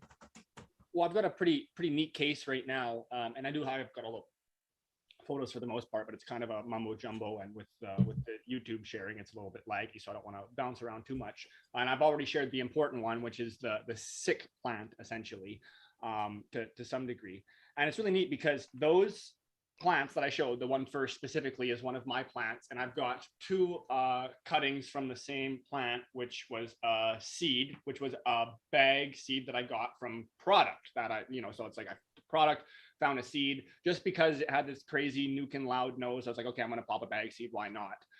And suspect right off the go, like just like the weird things. And I right off the top, I was thinking this isn't like some sort of variegation or something along those lines. This is probably some sort of sickness or something. And then I, just going further down the line and working with it, I've assumed or figured it's probably some sort of virus along these lines, in which you see a lot of similar growth and features. But the thing is, that was from a seed. So first of all, so that's cool for me, because I like, that's kind of one little self science. It's just I didn't do like go through all this too specifically. I was more just playing around. So it's like, it's not until like recently that I've started logging pictures and taking the data down of everything. But I've got two cuts, same plant, that were from seed, that are apparently expressing some sort of illness. One I've got in a very healthy area and like a hugel bed that's further along, and one I've got in a back area that I've just started working this season to kind of start to bring life to.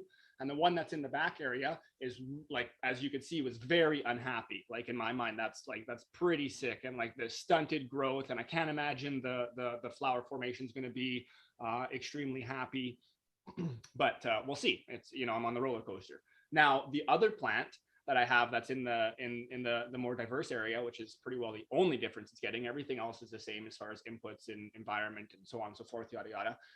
You can barely tell. Someone along like the lines of yourself or that had a good understanding would, if they gave it a good look, would be able to see on certain areas of it, there's some things going on. But for the most part, it's kind of, for lack of a better term, outgrown it. It's obviously still present in the plant. It's just, it seems to not be presenting it as much. Could I attribute that to just, well, what I would assume is just a healthier plant, just like any human. If you're healthier, you're not going to exhibit the same sickness, even if you have the same conditions as someone else that's less healthy. I mean, that's the ultimate caveat, right? Is that there are such things as resistances and immunities, and but like the dynamics that confer resistance or confer immunity. First of all, those words mean something very specific. But second of all, they're typically gene-based when we're talking about things that are heritable. So sometimes you can have environmental resistance traits or things like this, but generally speaking, it's gene-based. And usually it's very difficult. It's very uncommon for plants to have a very robust, like if you take a species and you take a virus that tends to infect most of the population that we test, it's very improbable to find one that's going to be very, very, very robust, kind of naturally. But that's kind of a statistics game. I wouldn't say that's necessarily the case that you can have that happen, especially in this case. But it can, especially if you breed towards it. If you find what it is that the resistance is being conferred by genetically, and then if you breed for that, you can make plants that are what you would call maybe like healthier in that capacity. Obviously, things like nutrient sequestration and getting enough light and creating photosynthesis and photosynthates and processing the physiology is all important, but these pathogens have ways of attenuating those immune responses. And sometimes those are very robust. And the plant has countermeasures of the countermeasures. And there's this big arms race. And I could talk about it a lot more. But yeah, I mean, essentially what you're saying is true. The problem is that we don't really know what those factors are, at least for hop latent viroid and other viruses. And also for viruses that tend to infect tons of different plants, like beet curlytop virus. It infects cannabis, it infects hundreds of other plants. And like many viruses, they replicate incredibly quickly, and they replicate with reckless abandon. So you can get strains of viruses that are competent at for whatever in whatever way, attenuating the immune response or avoiding the immune response altogether of the plant. And also, you even have some viruses like the I mentioned lettuce sclerosis virus recently. LCV is a Crini virus, and Crini viruses are really well known for what's called recombination or pseudo recombination, where because they have a bipartite genome, it means that parts of the genome can, and this is an oversimplification here, but they can actually just integrate with other ones, sometimes the same species, sometimes a different species of virus that's very closely related. And that can lead to competency in other hosts. What I mean by competency is that it can affect other hosts. It's able to, again, especially with me saying it Hey, in Drake, layman ways, it's able to your volume. We got to get your mic up there or something. There's been a couple of complaints. Sorry. Volume is a little bit lower. Yeah. Well, let's see if moving it around a little bit is fixing No, No? no. Check that. Well, then I was just going to ask I'll bring it right up here for this, and then I'll There we go. That's better. I'll readjust it and fix it and make it come in like this. But I was gonna, I'll just disregard what I was saying before, just so I can get my mic on go. But the post that you recently made, what was kind of the main, just the overall or the headline or what really got everyone's flares up? I think that there's a couple of big things, and I don't want to. So basically, like, I think there's a strong contingent of people who were, I think it's totally okay to be a little bit reticent to take the information from a company, any company, as totally fact. Like, that's one reason why I advocate for getting information from multiple sources, right?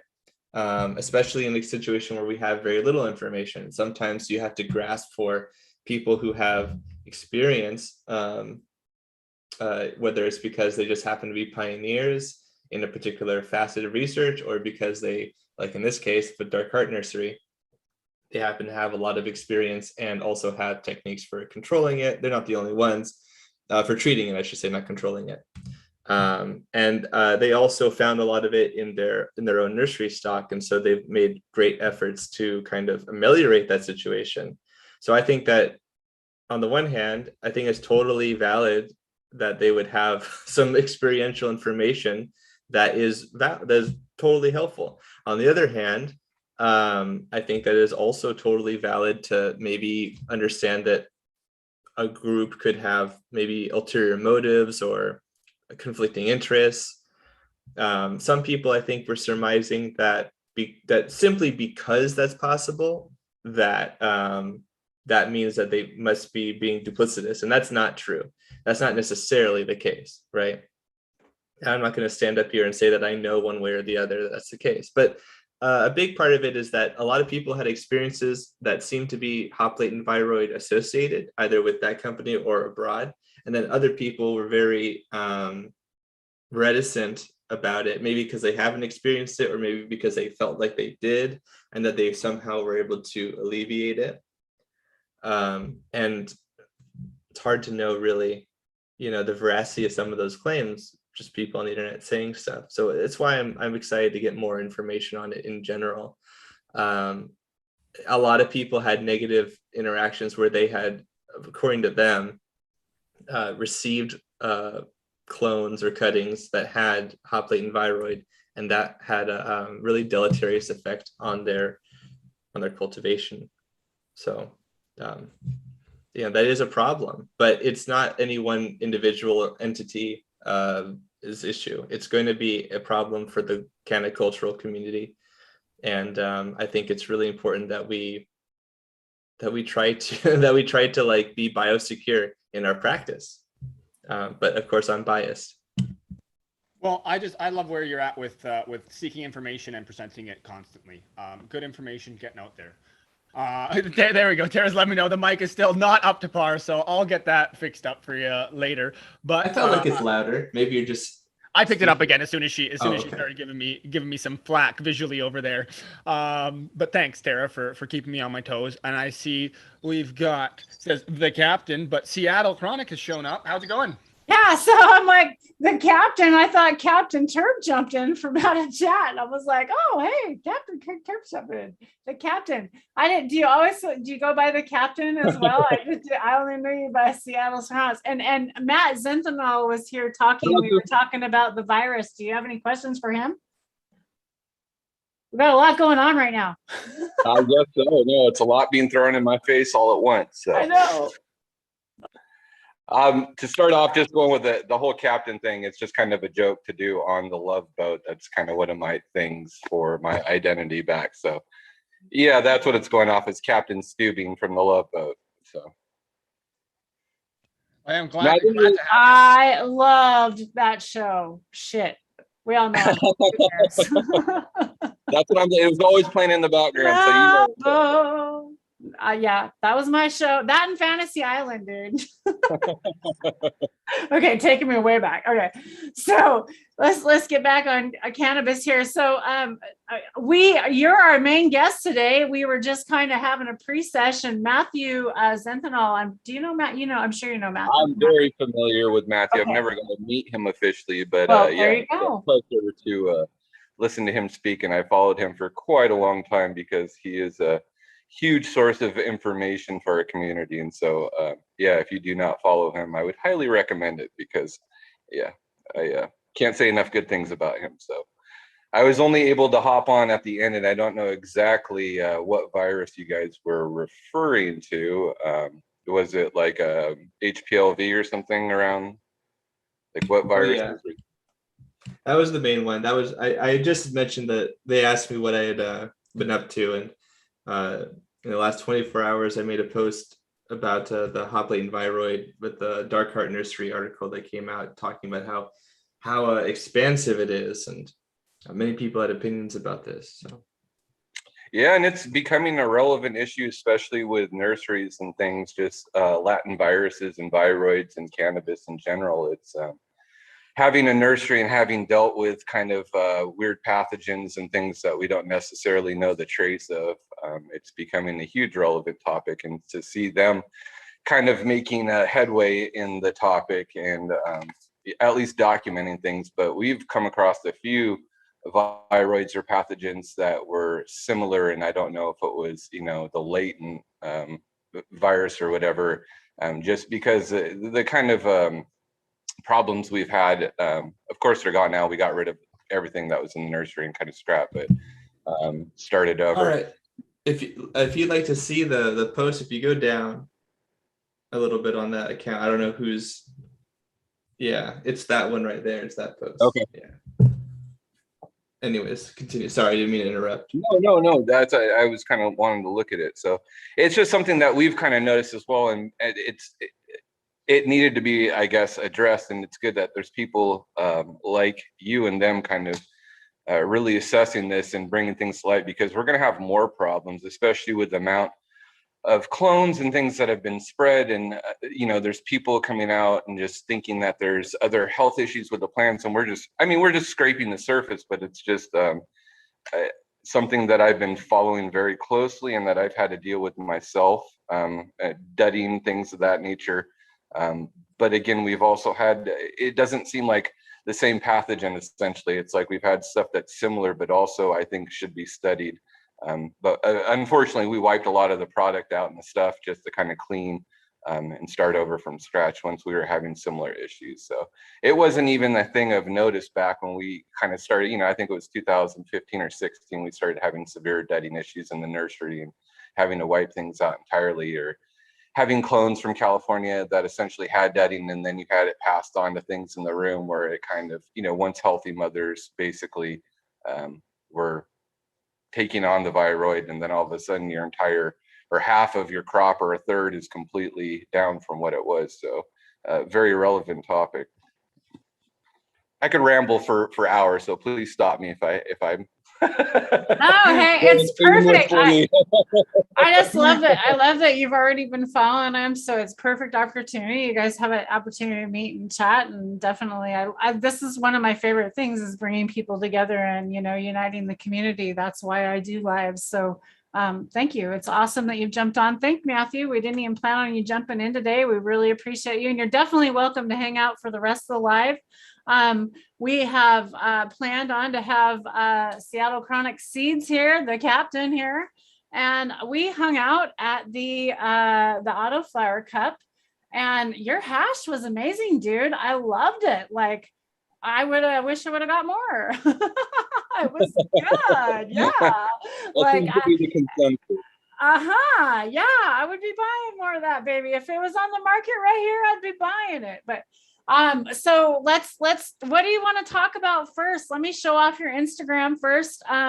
And then also probably, do you want me to put your website, anything else up you want to talk about? We'll go with that. A lot of I have a lot of vendors as well, but pretty much my website needs to be updated severely. So that's kind of what my next task. And Instagram's usually between my feed and then my wife's feed, which is Mrs. Seattle Chronic Seeds.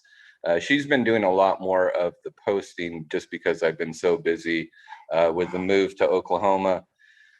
Things have been crazy for me, so I've just been trying to get caught up essentially. And then coming back to Washington to do the Autoflower Cup was actually something I had, made obligations prior to moving, and so I had to go back to make sure I was at that event.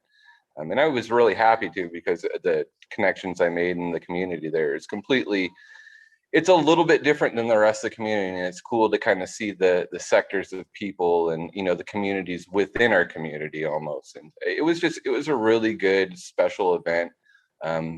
Very intimate, I think is the word to call it. And I definitely had a good time, and especially just passing hash out to people as well.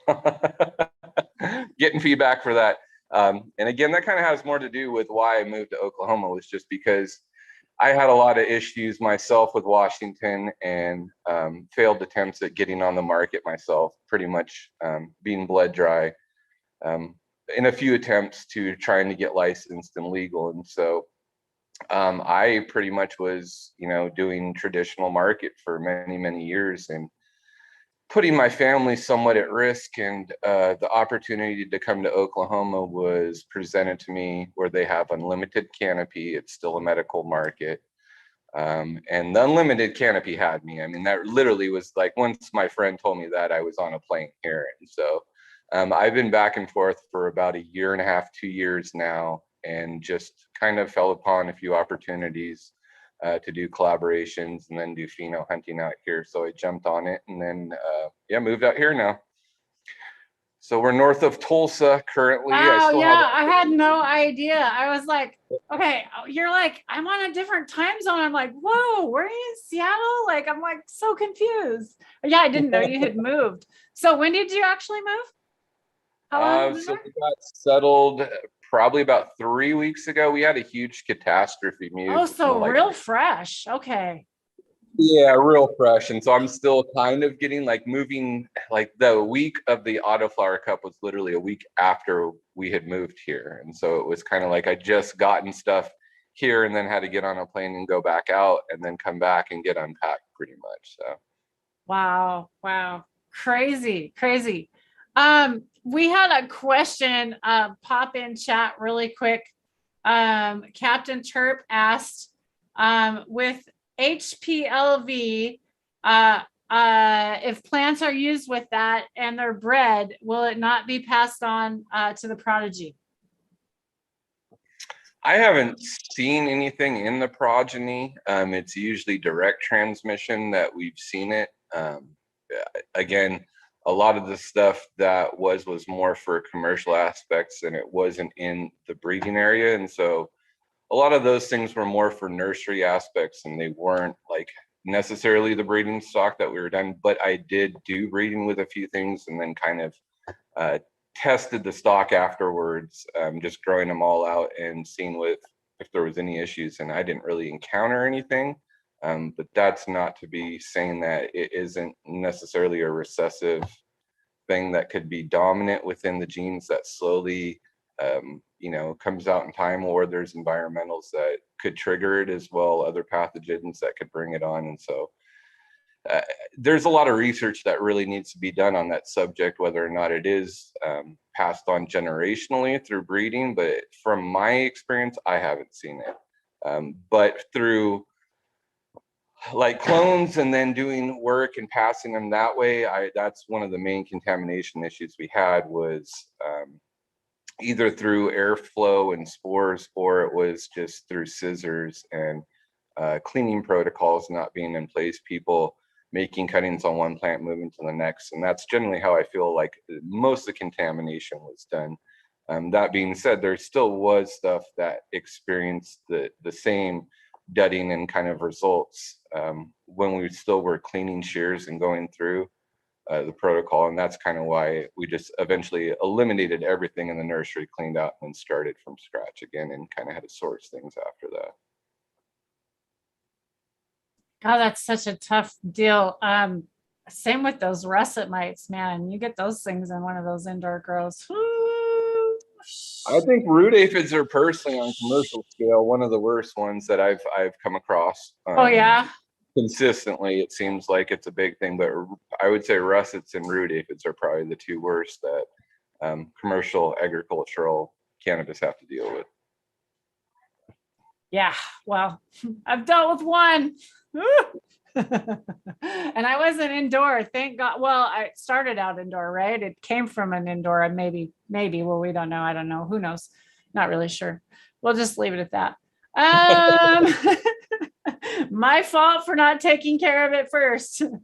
I will claim that it's my fault. No one else's fault but my own. If you take a clone, it has bugs, don't blame it on that farmer. It's your own fault. Sorry. I do have to kind of agree with that. I feel like it's sort of both people's fault, right? On the one hand, it's the person who had it. But you know what? Who took it. Suck it up, bitch. Sorry.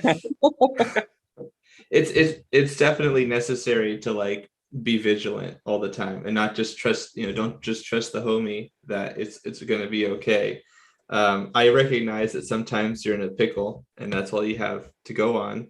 And, you're never making decisions with 100% of the information, right? That's just true for everything you do. So.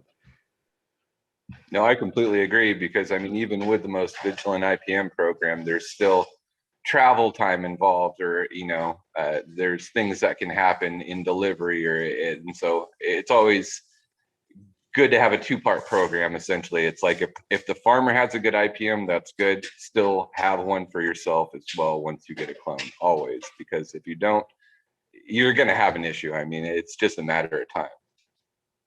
Yeah, I do feel like that's a similar sentiment that's echoed sometimes even in the comments of that post we were just talking about, or other situations where people feel like because they have not dealt with the issue, it's like in high school, I had a teacher named Mr. Saninger. I love that guy.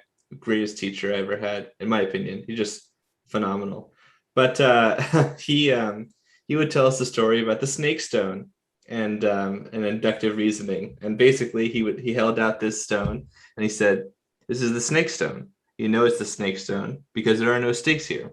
It gets rid of snakes. It's working because I have the snake stone." And of course, people would say why that doesn't work. And I feel a similar thing about practices. If you haven't actually experienced the problem, you can't really know an untested plan, right? Maybe if you based on other plans that have gone through that rigor, then you can feel more confident. Yeah. But there's a lot of people out there who are just sure that their plants are just perfectly healthy and could never have problems. And I don't think that is represented in phytopathological literature. It's just new things happen. Sometimes you get new pests even, and sometimes you just have old pests that come in and your defenses just weren't perfect, and it happens to everyone. I feel like it almost insults people a little bit to say like, "Oh, well, you got a pest because your plants aren't healthy, and also your cultivation sucks." Yeah, and it's just like it has nothing to do with health and stuff like that. But it can, obviously we know that if a plant is sicker, or if we're more susceptible and we're sicker, where our immune systems are down. So obviously the plant or we are going to be exposed to things, and it can be weaker and it can cause us to do things. But that's so on and so on. But hey, everybody's asking in chat, are we expecting so a name change coming on? I'm thinking like Love Boat Seedlines.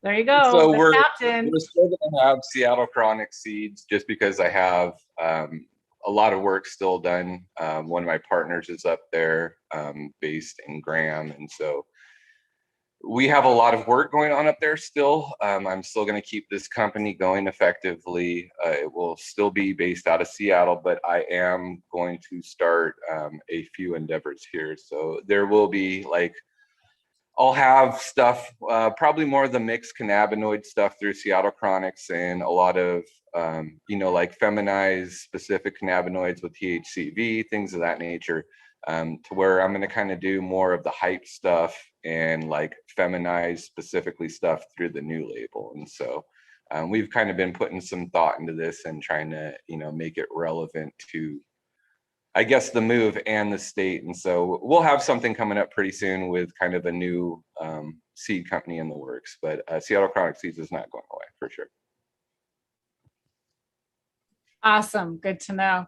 So somebody asked, is Roberts Creek Congo worth the risk? Is it worth the risk of getting russet mites? I would have to say no, because there's lots of Roberts Creek Congo clean ones out there. Don't take the risk.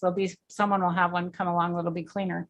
But I do know that someone's breeding some seeds right now, and that there might be a thing out. But there's definitely some clean cuts out there if you really want the Congo. And if you know how to deal with it, I mean, if you know how to really scope your plant and put it in a little area, don't bring it into your grow and deal with it.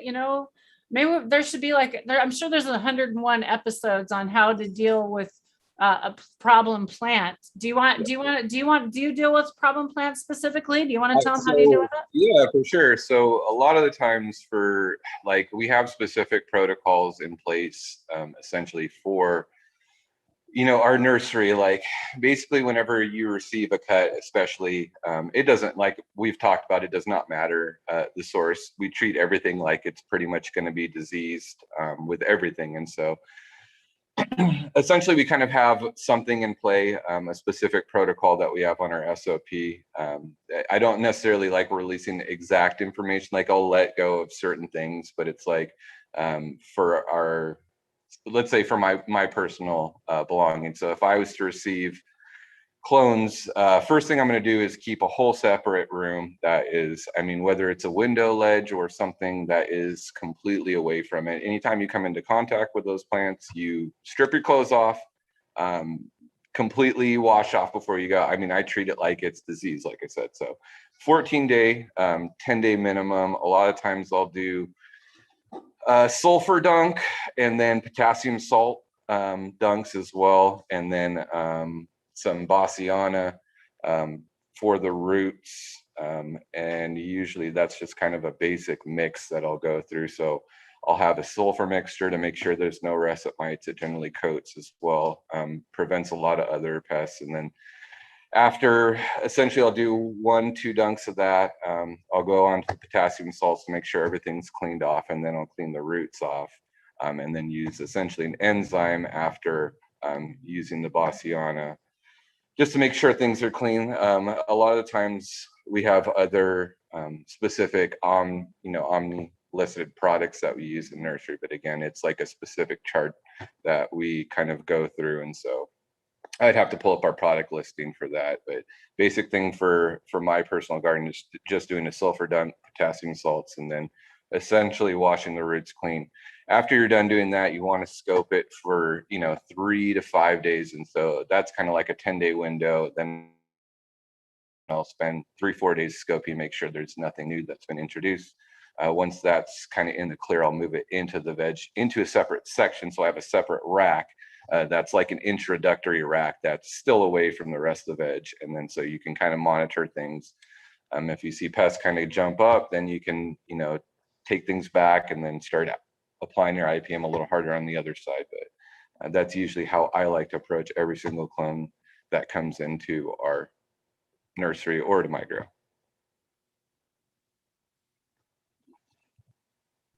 And I can list specific products that I use too. If people are interested, feel free to shoot me a DM afterwards. Like I have a list of certain products or ways that you can make them from home as well. There are, things like Oriental herbal nutrients that use tobacco or cinnamon, natural products that I use as preventatives along with sulfur things. So a mixture of compounds, but generally it just depends on what you're going for, what your growing medium is, your environment, and kind of how you're tailoring your IPM to fit your needs as well. And so a lot of time what I say, might work for me, might not necessarily work for every single person, just based on what their growing style is. I know Drake was just going through a specific one. Drake, did you want to touch a little bit on that? You kind of unmuted. I didn't know if you Somewhat similar. And no, I was just get that mic up there. I was going to say thank you for giving us the rundown on a rather specific way to go about it, because the mitigation is key. We did the same thing here. Started with the sulfur. Then after I did a dunk with just our wetting agent, super foamy. Like I had a 2-gallon bucket. Half the bucket was filled with water with wetting agent, and then I was able to just shake it in between every 10 plants or so. So it was literally half a bucket full of foam. Then I put it into another bucket that was the exact same amount of foam, but then that one I had our microbial solution as well as a herbal solution. At the time I used bracken. I made a bracken herb solution because it works pretty good as a general insecticide. I would use ginkgo, and specifically ginkgo fruit rind in the future. But yeah, then dunk it into that one. And then I had just a third bowl that just had the soft water with a little bit of B vitamins in it. And I would dunk the stem in there just so I could get a better visual, because it was hard I like to cut under the water just for one more extra precaution. That's not necessarily needed, but it's just a little bit extra. Hard to do when there's this much foam. So then I had another one that had no foam, so I could just stick the tip in and cut it as needed, and right into the domes. And then same thing, watching it for about 10 days at least, just making sure that nothing presents itself. The sulfur's great. I had to take some clones from outdoors to bring them inside. So for the fungal problems too, right? Just if there's, because we're right at the wet seasons and stuff now, PM is just prominent everywhere. So we want to make sure that it's protected from that, and then hit with the microbes right after. And because sulfur will destroy microbes, that's why we had the middle ground of just the wetting agent, and one more really foamy dousing for the insects, because honestly enough foam will take care of most of these if you have the proper set time. Like if it can stay wet for at least half an hour, at least 20 minutes or so, and you've got it like so foamy it looks like you're pulling like it's like a foam out of a car wash thing, and it's just sitting in there like that, nothing can process properly, right? If you have a thick enough layer.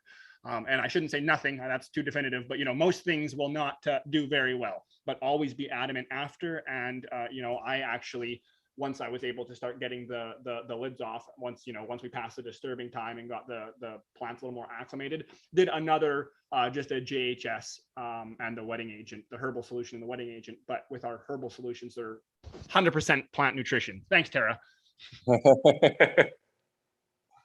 That's just a Jadam, like the Jadam wetting solution. Yeah, it works with a whole gang of things. We've got like the book of 100 that are common for most places around, so you can find something. Every single thing in that book we found works for spider mites and aphids, and then there's like a specific 9 or 10 that work as more all-purpose, and then specifically like the ginkgo oleander duo. Oleander's like kind of like the Nukin resort, but the ginkgo rind works for even the pesky greenhouse thrips, and they're pretty tough ones to get rid of, as all of us know. For sure. Yeah, that's good to know. Those are a pain. But proper application, proper production. Thrips are still easier than russets. Just saying. Thanks, Drake. You guys are awesome. I love you. You guys, look at all three. Look at the panel I have today. You guys are speaking of it, I think we should let the bug guru touch on what mitigation processes that he goes through, or that would be good. Yeah, let's do that. Are you good with that? Let's do it. No, I'm sorry. I only talk about my procedures if you're willing to pay a handsome sum of money. and I hate the community, and I don't care about anyone else but myself. No, of course we can talk Show about me things. your money. Who wants to start the bit? Do we have?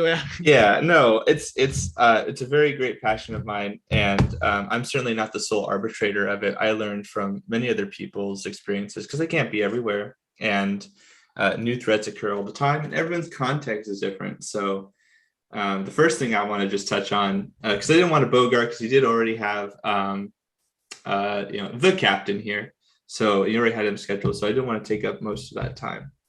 But basically, the first thing I wanted to say is that context is everything. Your situation dictates your environment and what you're going to do. Now, not only your local situation, your local cultivation space, wherever you're cultivating plants, and specifically the crop plant, like in this case, cannabis. But if you have like a cover crop or banker plants, or you're introducing other plants, or if you're just your property happens to have other plants and parts to it that are going to be different from other people, like maybe you have a lake or a pond, or maybe you have some sort of other idiosyncrasy. You have to consider that in your context. Because, for example, if you live in, and also outside of your property, I should say this probably first, what's happening outside of your cultivation space is going to influence. So your weather patterns, of course, the seasonality. If you're like some of those folks who have recently moved to another location geographically, that's much farther than the place that you've normally grown, then that's going to impact your cultivation, probably. Even if you stay on the same latitude or whatever. Like a lot of people are going from California to Oklahoma. You should get to know the area that you're in, and you should get to know not only the general sort of like pest pressures that you might be able to assess, but also kind of know what your sort of like mid localization is, like your county or your city that you're going to be in. If you live in Tornado Alley, then maybe you should have some tornado IPM, like I was telling Brandon Russ recently on the Cheap Home Grow podcast. Like, what's your tornado IPM? What are you going to do for the high speed winds that oftentimes will kick up and transmit particles, dust particles, but also pests that don't fly very well, like thrips and aphids and things like that, and possibly even mites too, like russet mites and spider mites. So that's all contextual stuff that you have to know for your individual situation. I'm a big advocate for preventative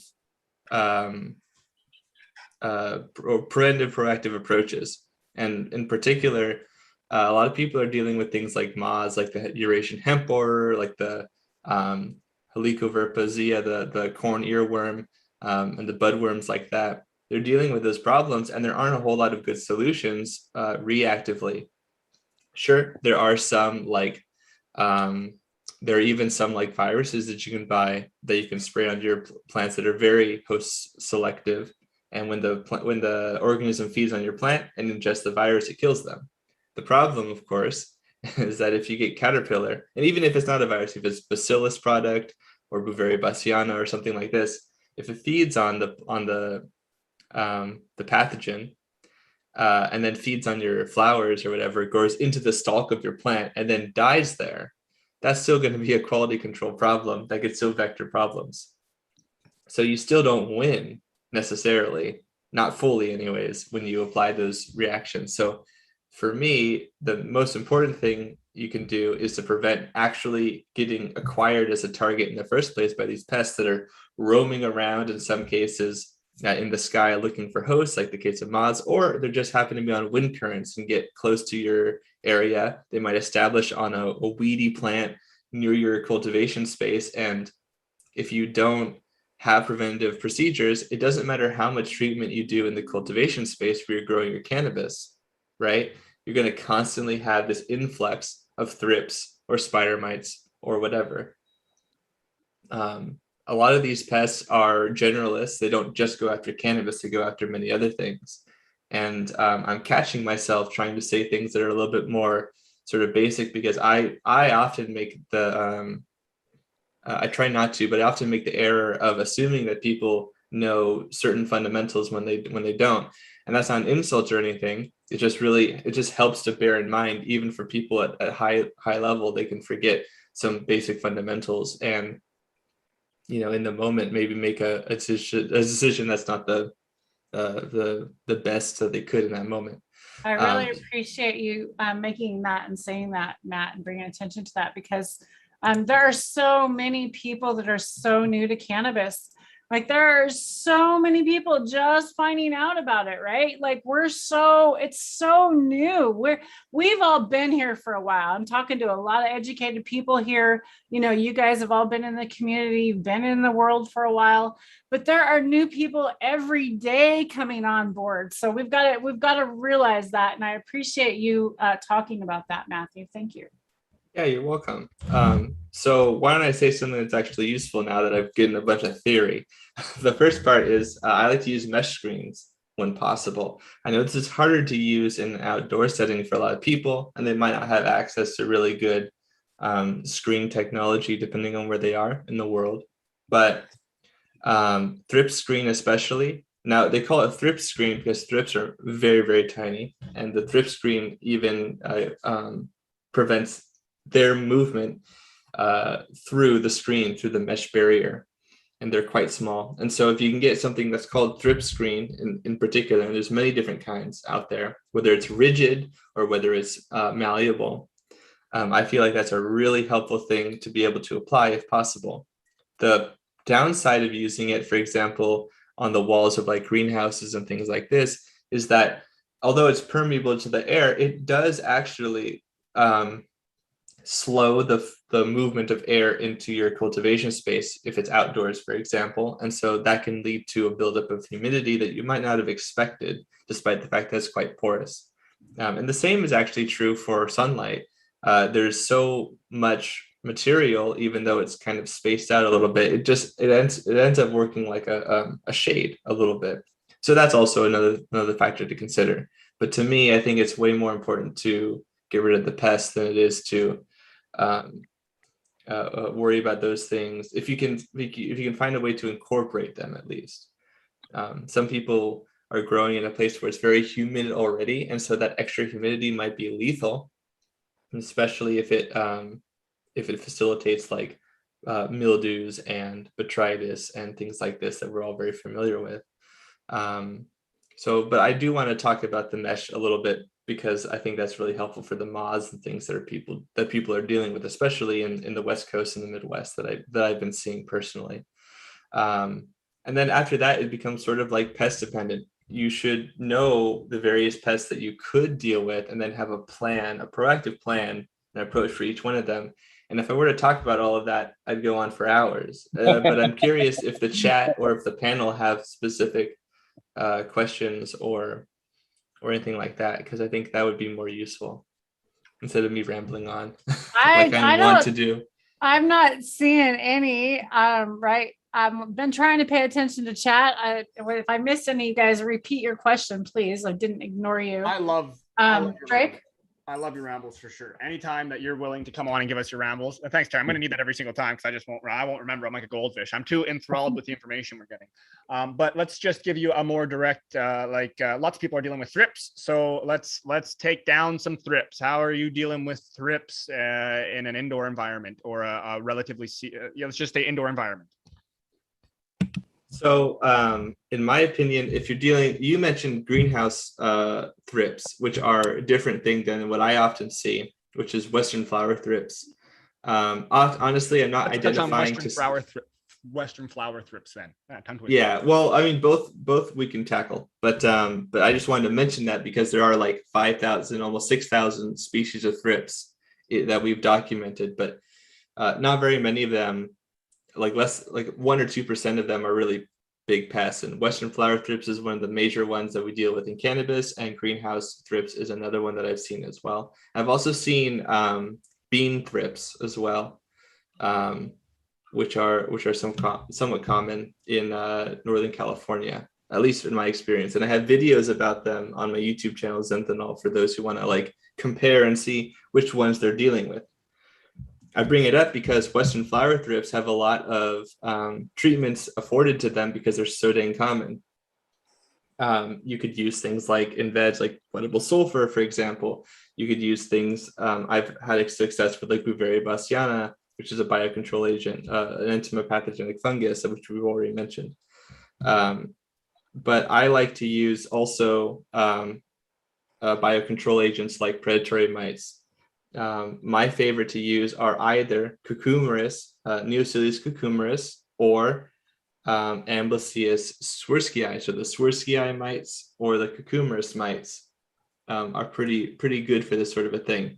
If you apply them preventatively at a rate, I like to use a rate between on the low end, maybe 100 to 200 per meter square as like a general guide. But again, it's not a panacea.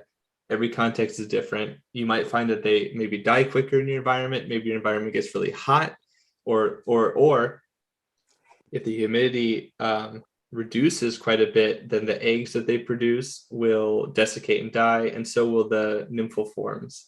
So you got to be aware of the environment in which you're applying them, because it might not be very conducive.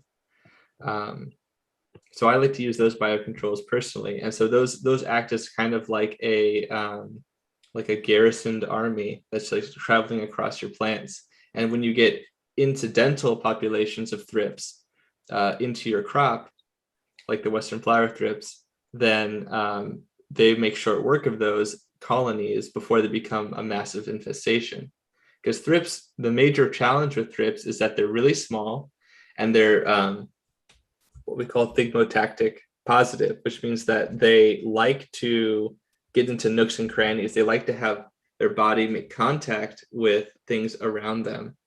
And that means that they love to get into little spaces that we aren't necessarily going to see, like close to the midribs of leaves. And if you're dealing with like one or two plants, and maybe you can look over every leaf, that's a great boon to you as a cultivator. But if you're dealing with hundreds of plants, it's just not feasible and practicable to do that. So that's why I like to use the biocontrols approach. You can also use other sorts of botanical insecticides too.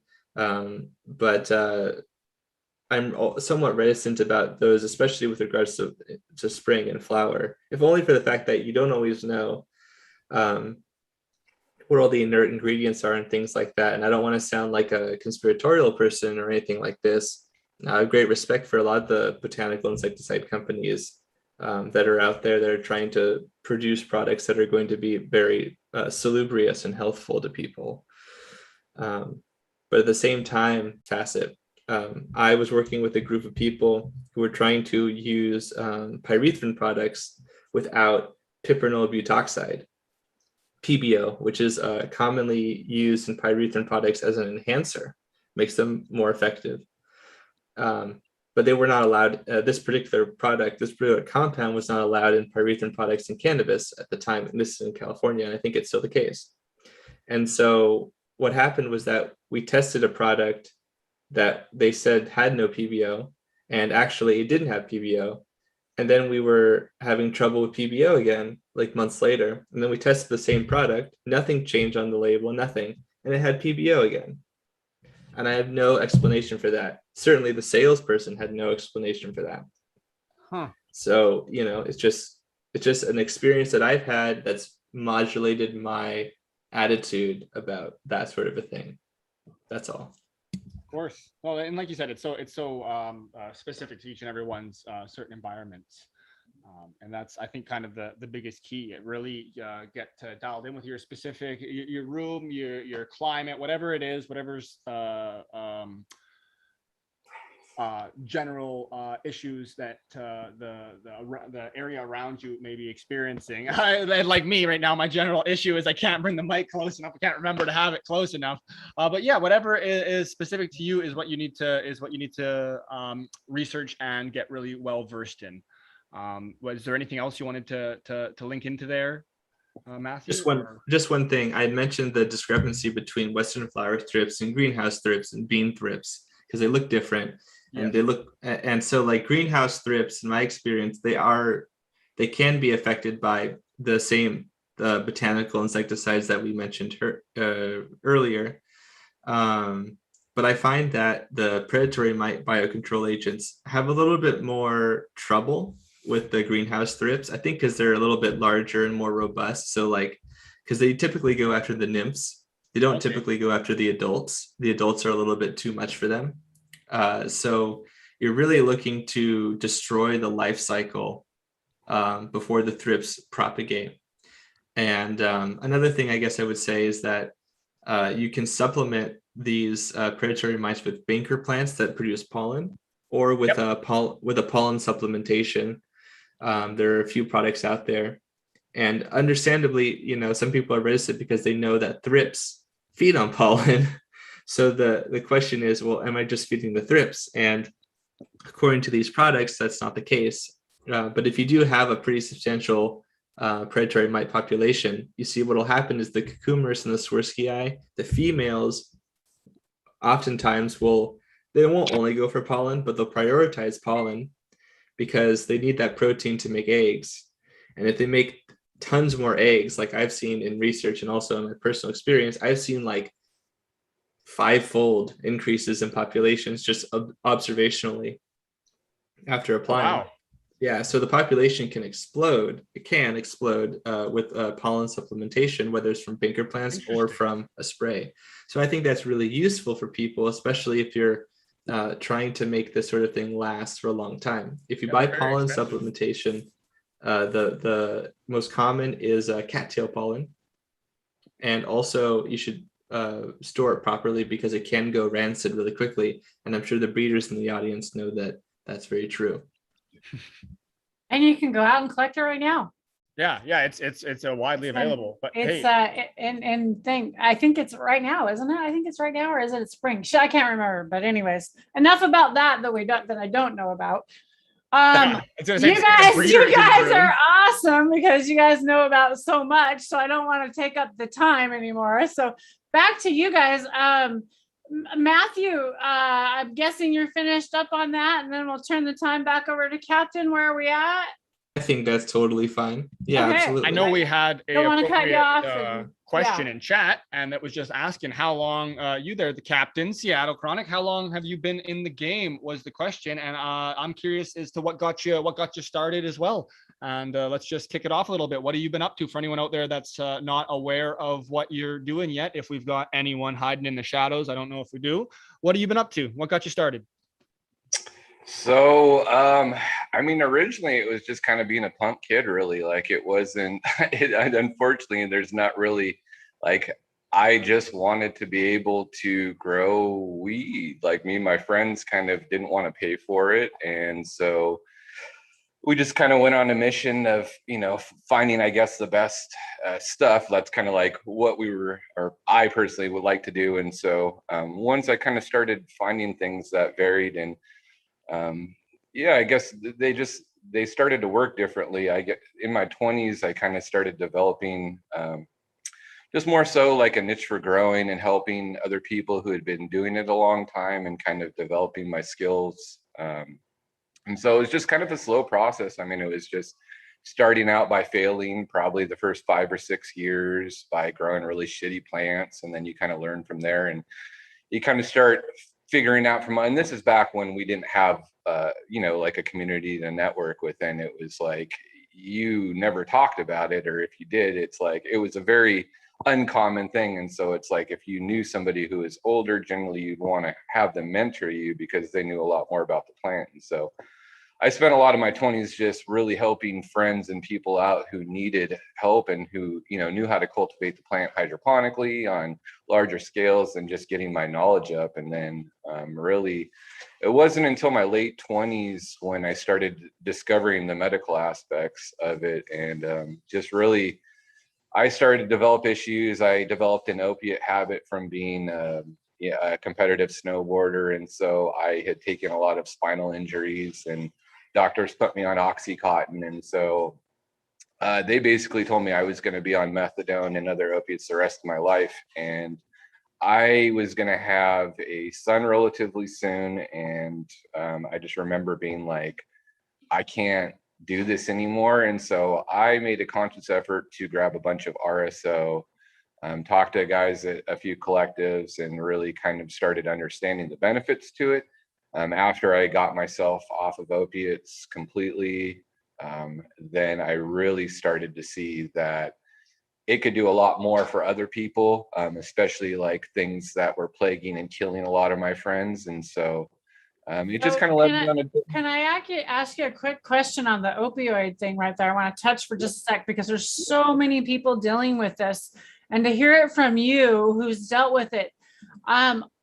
When you take that large amount of RSO, are you doing it at night? Like, what's the best way to do that? Like, how do you do this?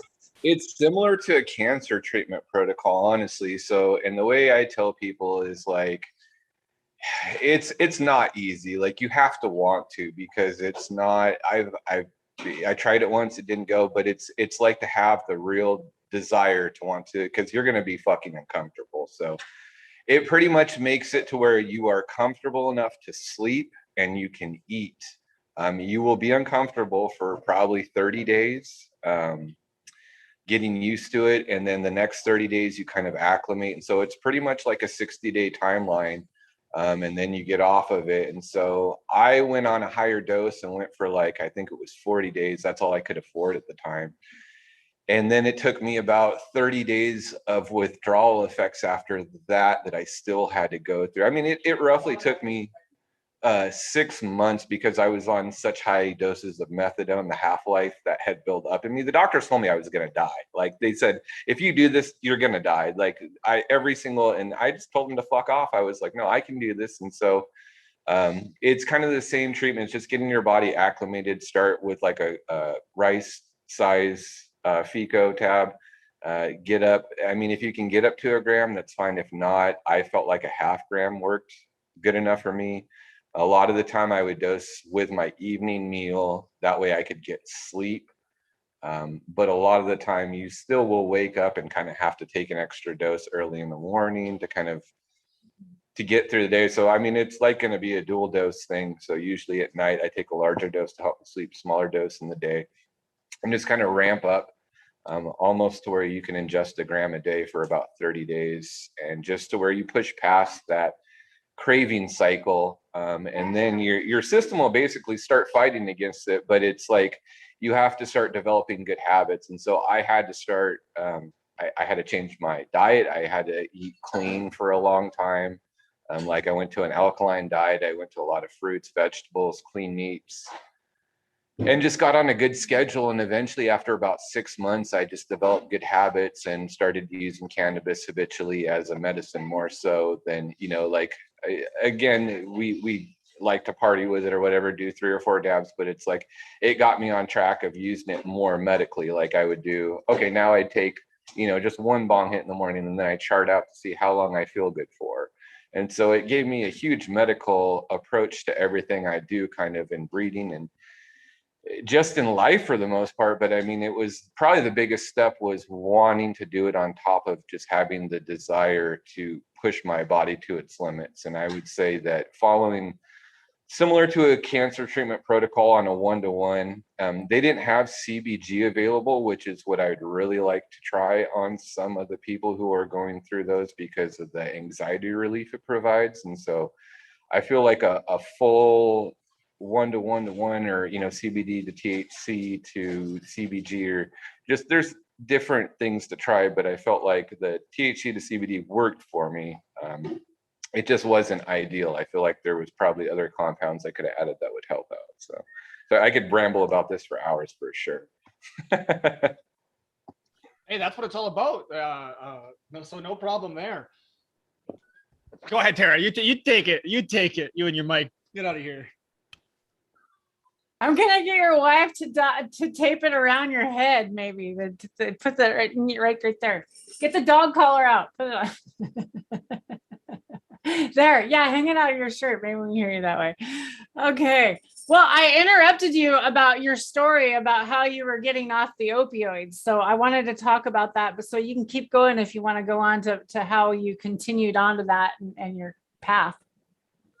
Yeah. So, I mean, basically after getting off the opiates, really, that's kind of where I started going down the medical side of things, and reaching out to other people, talking to people in collectives in the medical community, and kind of finding that other patients had similar things for cancer relief. And it just really started to kind of open ideas. And And then I saw where the market was moving, which is in favor of THC dominant stuff. And so it really kind of, that was kind of the refined moment, was like 2009 or 10 that I really started sourcing seeds and like really putting thought into the process and trying to come up with things that I felt like worked for me in certain ailments, but you know, they needed other things too. It's like one strain would work for this, one would work for this, but if I put them together, they would work. And so I started to figure that out just by mixing bowls or whatever.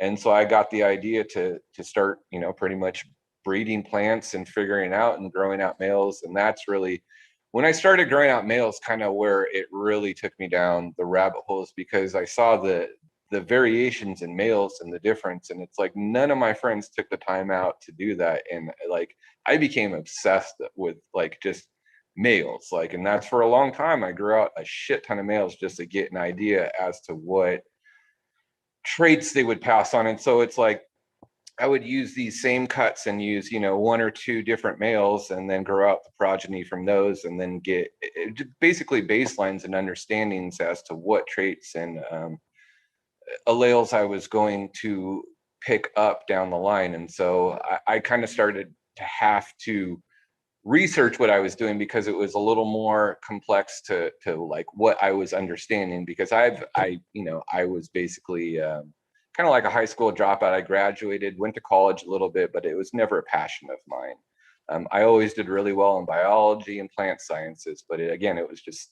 not my dream. And so it's like, I finally had the willingness to go back and start learning about plant science and just breeding. And actually dogs, I was into dogs for a long time and dog breeding, and I didn't know it, but the two relations between those and reading the books of dog breeding really kind of, once I started reading plant science books, it just made things easy for me to understand. And so then I really started kind of trying to figure out about cannabinoids. And back then we had very few analytical labs. And so that was the most costly thing, was having to pay for analytical content. Really, that was, sorry, my son came by and distracted me. But really in the early 2010s, we had not a lot of labs. And so trying to figure out like males and how they passed on their content was really the biggest thing. And so once I kind of got to a stage where I started playing with hemp and getting that and getting one-to-ones dialed in, I kind of figured out there was basically a chemical composition similar to chromatography that you could use on plant leaf compound to find if it had CBD active in it. And so I started using this little experiment, and it's just an 8-minute test. I can actually post it up later. I'll probably do a little write-up later for people who are interested, but it was just something that kind of took me to where I could start doing analytical data and testing CBD heavy plants, and then creating my one-to-ones by testing colors. And then that was backed by analytical data in laboratories. And so that's really where I started kind of figuring out different cannabinoids and then applying them to myself and other friends who had issues. And then we started to see benefits, and then also side effects and things of that nature. And so that was a huge thing for me. And then my son being born, he has autism. And so that was another major milestone for me, was trying to figure out things that work for that condition. And so that was after I kind of started to get my chronic pain under order, and then breeding for that. What? Yes, I know, but I'm just saying in general, for autism was something that I was looking at. She's definitely welcome to join, by the way. She was just reminding me, and anxiety as well, because my wife suffers from a debilitating anxiety condition, which we still are trying treatments like microdosing, things of that nature. We've tried literally everything. And so it's like, I've been able to help so many people in my life, and it's like the two people I love the most, I'm having the hardest time to treat these conditions. And so that's really the path I'm on now, and have been, is just kind of I think breeding for cannabinoid specific conditions, helping with medical ailments. And then I like THC stuff. I love hype stuff, new flavors. And so that's kind of my thing, is like, I love different terpene profiles, but I'm still medically driven. So a lot of the cultivars are going to be, full profiles or things that are specific for medical conditions. But I also like to play around with breeding and try to create things for, open ailments, or try and find things that work for generalized as well. And so it's just kind of led to this open pathway now to where I've gone down. And I'm that's what brought me to Oklahoma, essentially, was just, I've gotten to a point where I can't really do the work I'm doing without having plant counts that are essentially putting me into severe federal jeopardy in Washington. And so I can't put that stress on my family anymore. And we had to make a conscious effort to move somewhere where we could become licensed and have the ability to do so without being penalized or maybe. Dude, I commend you for moving your family out there and doing that, because a lot of people just sit here and complain and like, hey, I can't do it, and you did it. You took the step to be able to do that. And I was just thinking, that's got to be the reason right before you said that's got to be the reason you moved out there, because of the numbers and the affordability of the licensing to do that out there in Oklahoma. They've made it the ability, right? Given you the ability. Well, in Washington, really, they fucked their medical patients over. They really did away with the system. And I mean, as disheartening as it is, it's very true. And so it's like, the market there, the recreational market, it's very cold, and it's very, it's just very hard to deal with. And so I've had a lot of failure in that market personally. I've lost pretty much our savings twice over on hustling and trying to get things accomplished there. And it just was kind of, I think the way I was supposed to be steered was here, honestly. It's just like, I've had a lot of successes and made a lot of friendships and had a lot of good, success in Washington, but I felt like there's a reason I was pushed out here, and it was mostly due just because of the medical community here that's still going, and they're kind of fighting the same fight that Washington did back then. And so I think just helping them to see if they can pave a new way to be a self-sufficient state versus outsourcing for their metric and all their analytical data. It would just be a cool thing to be a part of something like that as well. But again, affordability out here, the cost of living is exponentially less than Washington. It's like, we got rid of our little condo on a lake that was in the ghetto, like literally in the ghetto, but paying way too much for it. And we got a nice sized house here with a yard for like literally about the same price we paid. And it's just. But you also live on the other side of the mountains, or you lived on the other side of the mountains. I live on the eastern Washington side, where it's much more affordable, and our power is super cheap here. So we have like the cheapest power in the world. So if or when we're coming back, that's probably we're going to end up going, just due to. I mean, I looked around, and we were thinking. Let's do it, dude. I'm looking for land. Let's do it. I mean, absolutely. We had spots out in Walla Walla before for our hemp farm. I love Walla Walla. Absolutely, it's beautiful. So I would love to come back out there, but I'm situated here to get hustling for a little bit.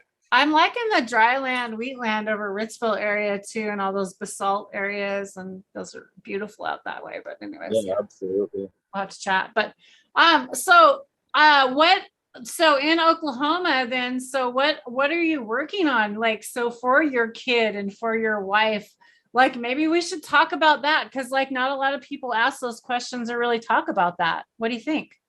Yeah. So one of the main things is, like, with having a child with the condition is, like, of course, having them to be supported by a physician for cannabis use. And so that is also a big thing. And so like having CPS and those things involved, it's like, kind of a taboo thing, even in, Washington medical state. You still have to go through the right chains. And so my thing is just getting that documented to where we can have analytical data available for, use eventually. And that's, I don't necessarily, but other parents who are willing, you know, that have recommendations for cannabis for their children who don't want to go down conventional uses for ADHD medications and things of that nature, epilepsy. My wife, that's one of the things that we're really trying to, I mean, it's like we've tried so many different compounds, but it seems like there just isn't anything I've been finding in cannabis. And it's like she's been on SSRIs her whole life. It's I feel like medical, like using mushrooms and things of that nature was something that we tried to do as well, and that did not go over well. And so maybe trying things of other nature as well. But that was pretty much something that we just, did not go very well.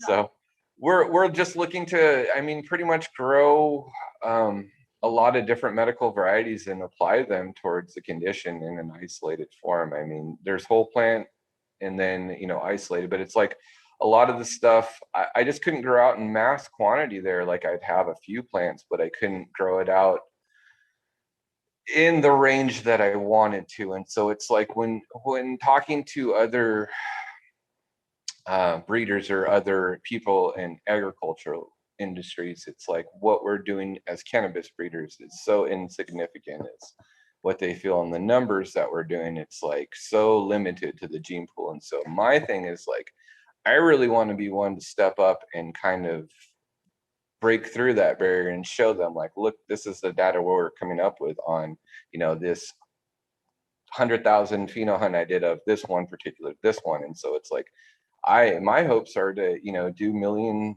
seed hunts consecutively and really get a lot of analytical data driven for the scientific community in the near future. But that's here to that side project that I'm looking, and it's finding the right people to essentially work with, because I've had a lot of partnerships in this industry that, you know, fizzled fast. And so it's just finding the right people with the right ideals and the right mindsets to work together and create a better future and better community. And so it's really, that's kind of why it put me here. And also once federal legalization comes into play, it's a centralized location. And so having a base on, you know, West Coast, Midwest, East Coast, it's always a good play financially and business minded as well. And so that kind of went into play. I just want to touch in here and say that I really appreciate that perspective. And I also wanted to say, I'll probably be leaving the live stream here right about now, but I wanted to say in solidarity that as somebody else who sometimes deals with some pretty nefarious anxiety ailments, that I appreciate that you're doing research specifically in that realm and helping people who have that. So I just wanted to say that that support, and I really look forward to all of our mutual success in that venture. Absolutely.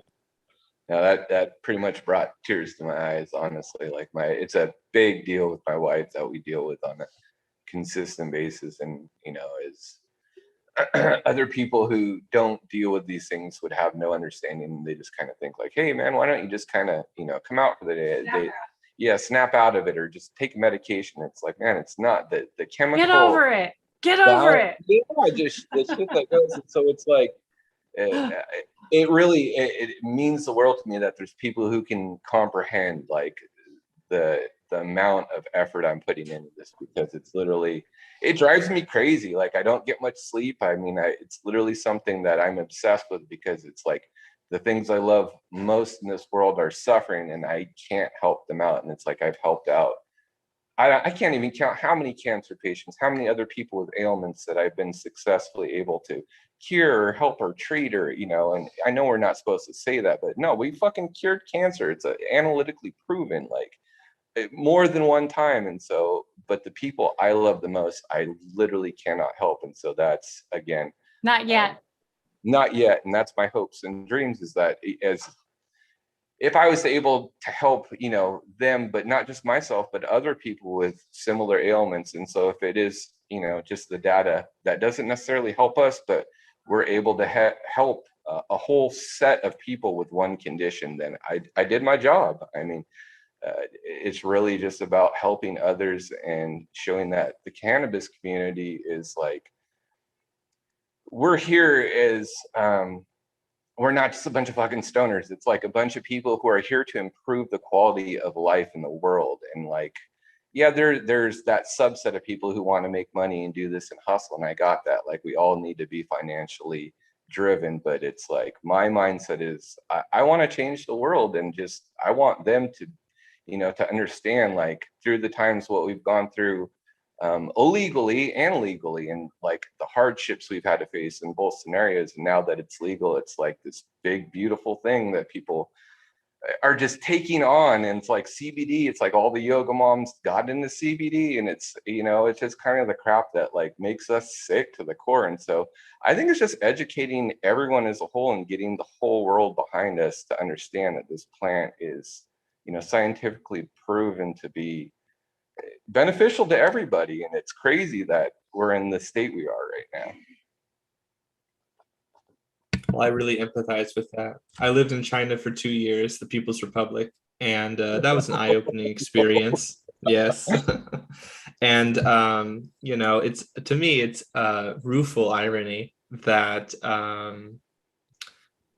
that the Northerners, the Beijingers, kind of took away a lot of the cultural. I mean, they just, through the Cultural Revolution and the death of the four olds and whatever that, I forget the Chongyu for that, but basically there was a lot of practices meant to destroy cultural history related to that, and cannabis is of course a big part of it.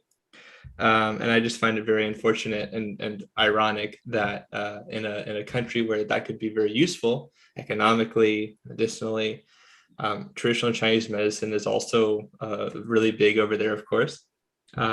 It's just really unfortunate that the current government would be so stolid about that and prohibitive. And maybe that will change. I know that there are some cases where that's not the case, like in hemp, industrial hemp and that kind of a thing. But I would love to see a revitalization of that, and I would love to see for a culturally relevant population of people to actually make use of this plant, and then also other people globally. So I really appreciate that. That is an important impact for you, and that's something that we're both actually working towards personally. So with that, I think I'm going to go, and I really appreciate the panel. I loved the serendipity, and I will probably be on here again in the future. So I look forward to that. Thank you, Matthew. As do we. Great talking to you. That And my was wife so- thanks you as well. Yeah, that I was appreciate so that. very well said. And in honor of that, this hash rosin that was your wife's favorite, I've been saving this last dab to have with you guys. I wanted to wait till I did this live. And I have 2 dabs left. This one and the one with the M. What was the one with the M? I don't even know the name. That was the Melvins. Melvin, that's what it was. Okay. Okay. Well, thanks, Matthew, for being on here. You guys, if you're going to toke up with us, load one up, let's light up, and let's continue this amazing conversation. And we'll let Matthew jump off here. Thanks, Matthew. You're very welcome. Thank you. Thank you all, everyone here on the panel. And yeah, it was very fun and heartfelt, and that's the best. Those are the best experiences. So Thank you for jumping on. Have a great afternoon, man. It was great talking to you. Beautiful. Till next time. All right. Okay. So, Captain, where are we at? The love. I gotta go grab some lunch here with the wife. Okay. Yeah. We got to go eat with the wife. Well, that's what we got to go do. Well, I really appreciate you the kid wants to chatting. say hi. Hold on. Here's my son. This is Ronan. Hello. Hi. Hello. How Say are hi. you? Hey, What's your man. name? My name's Tara. And I'm Drake. How old are you? Oh no, did we freeze? Oh no, did we freeze? Oh, we might have froze. Right at perfect time.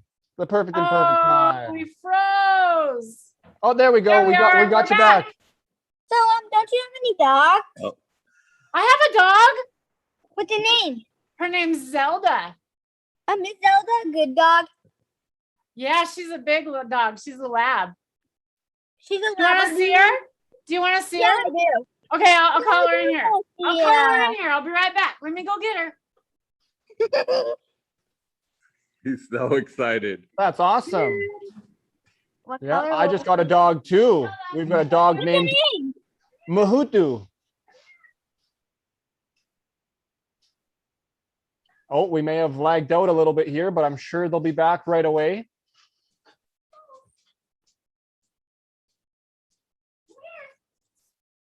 Come here. Here she is. Come here. We're just waiting on their screen to come back Oh, again, here, let I'll me get the camera. Let me see. and I'll spotlight you. There we go. Hey, baby girl, come here. Say hi. Hey, Dad, back here. Hey, come here. Over here. They can't see you. You're black. There she is. Can you see her? You can see they're still frozen out. Hopefully it's coming in on their end, but let's Oh, make sure that we show doesn't Zelda want to until come they. in. Let me try and do this. Oh, Oh, there we go. We no. lost them. We lost them. Uh-oh. Okay, let's get back here. Come here, Zelda. Come here. You're not participating very well. Okay, well, there we are. There she is. She's getting old. She's got gray hair like her mommy. Oh, there we go. They're coming back in. There she is. Ah, that's so cute. She says hi. How are you? Wow. Whoa, we're gonna fall Oh, over. careful. It was awesome meeting you. Hi. Bye. You have a beautiful day. You guys too. I'd love to come back on and talk a little bit more whenever you guys have like next week or the week after. I definitely can do it again.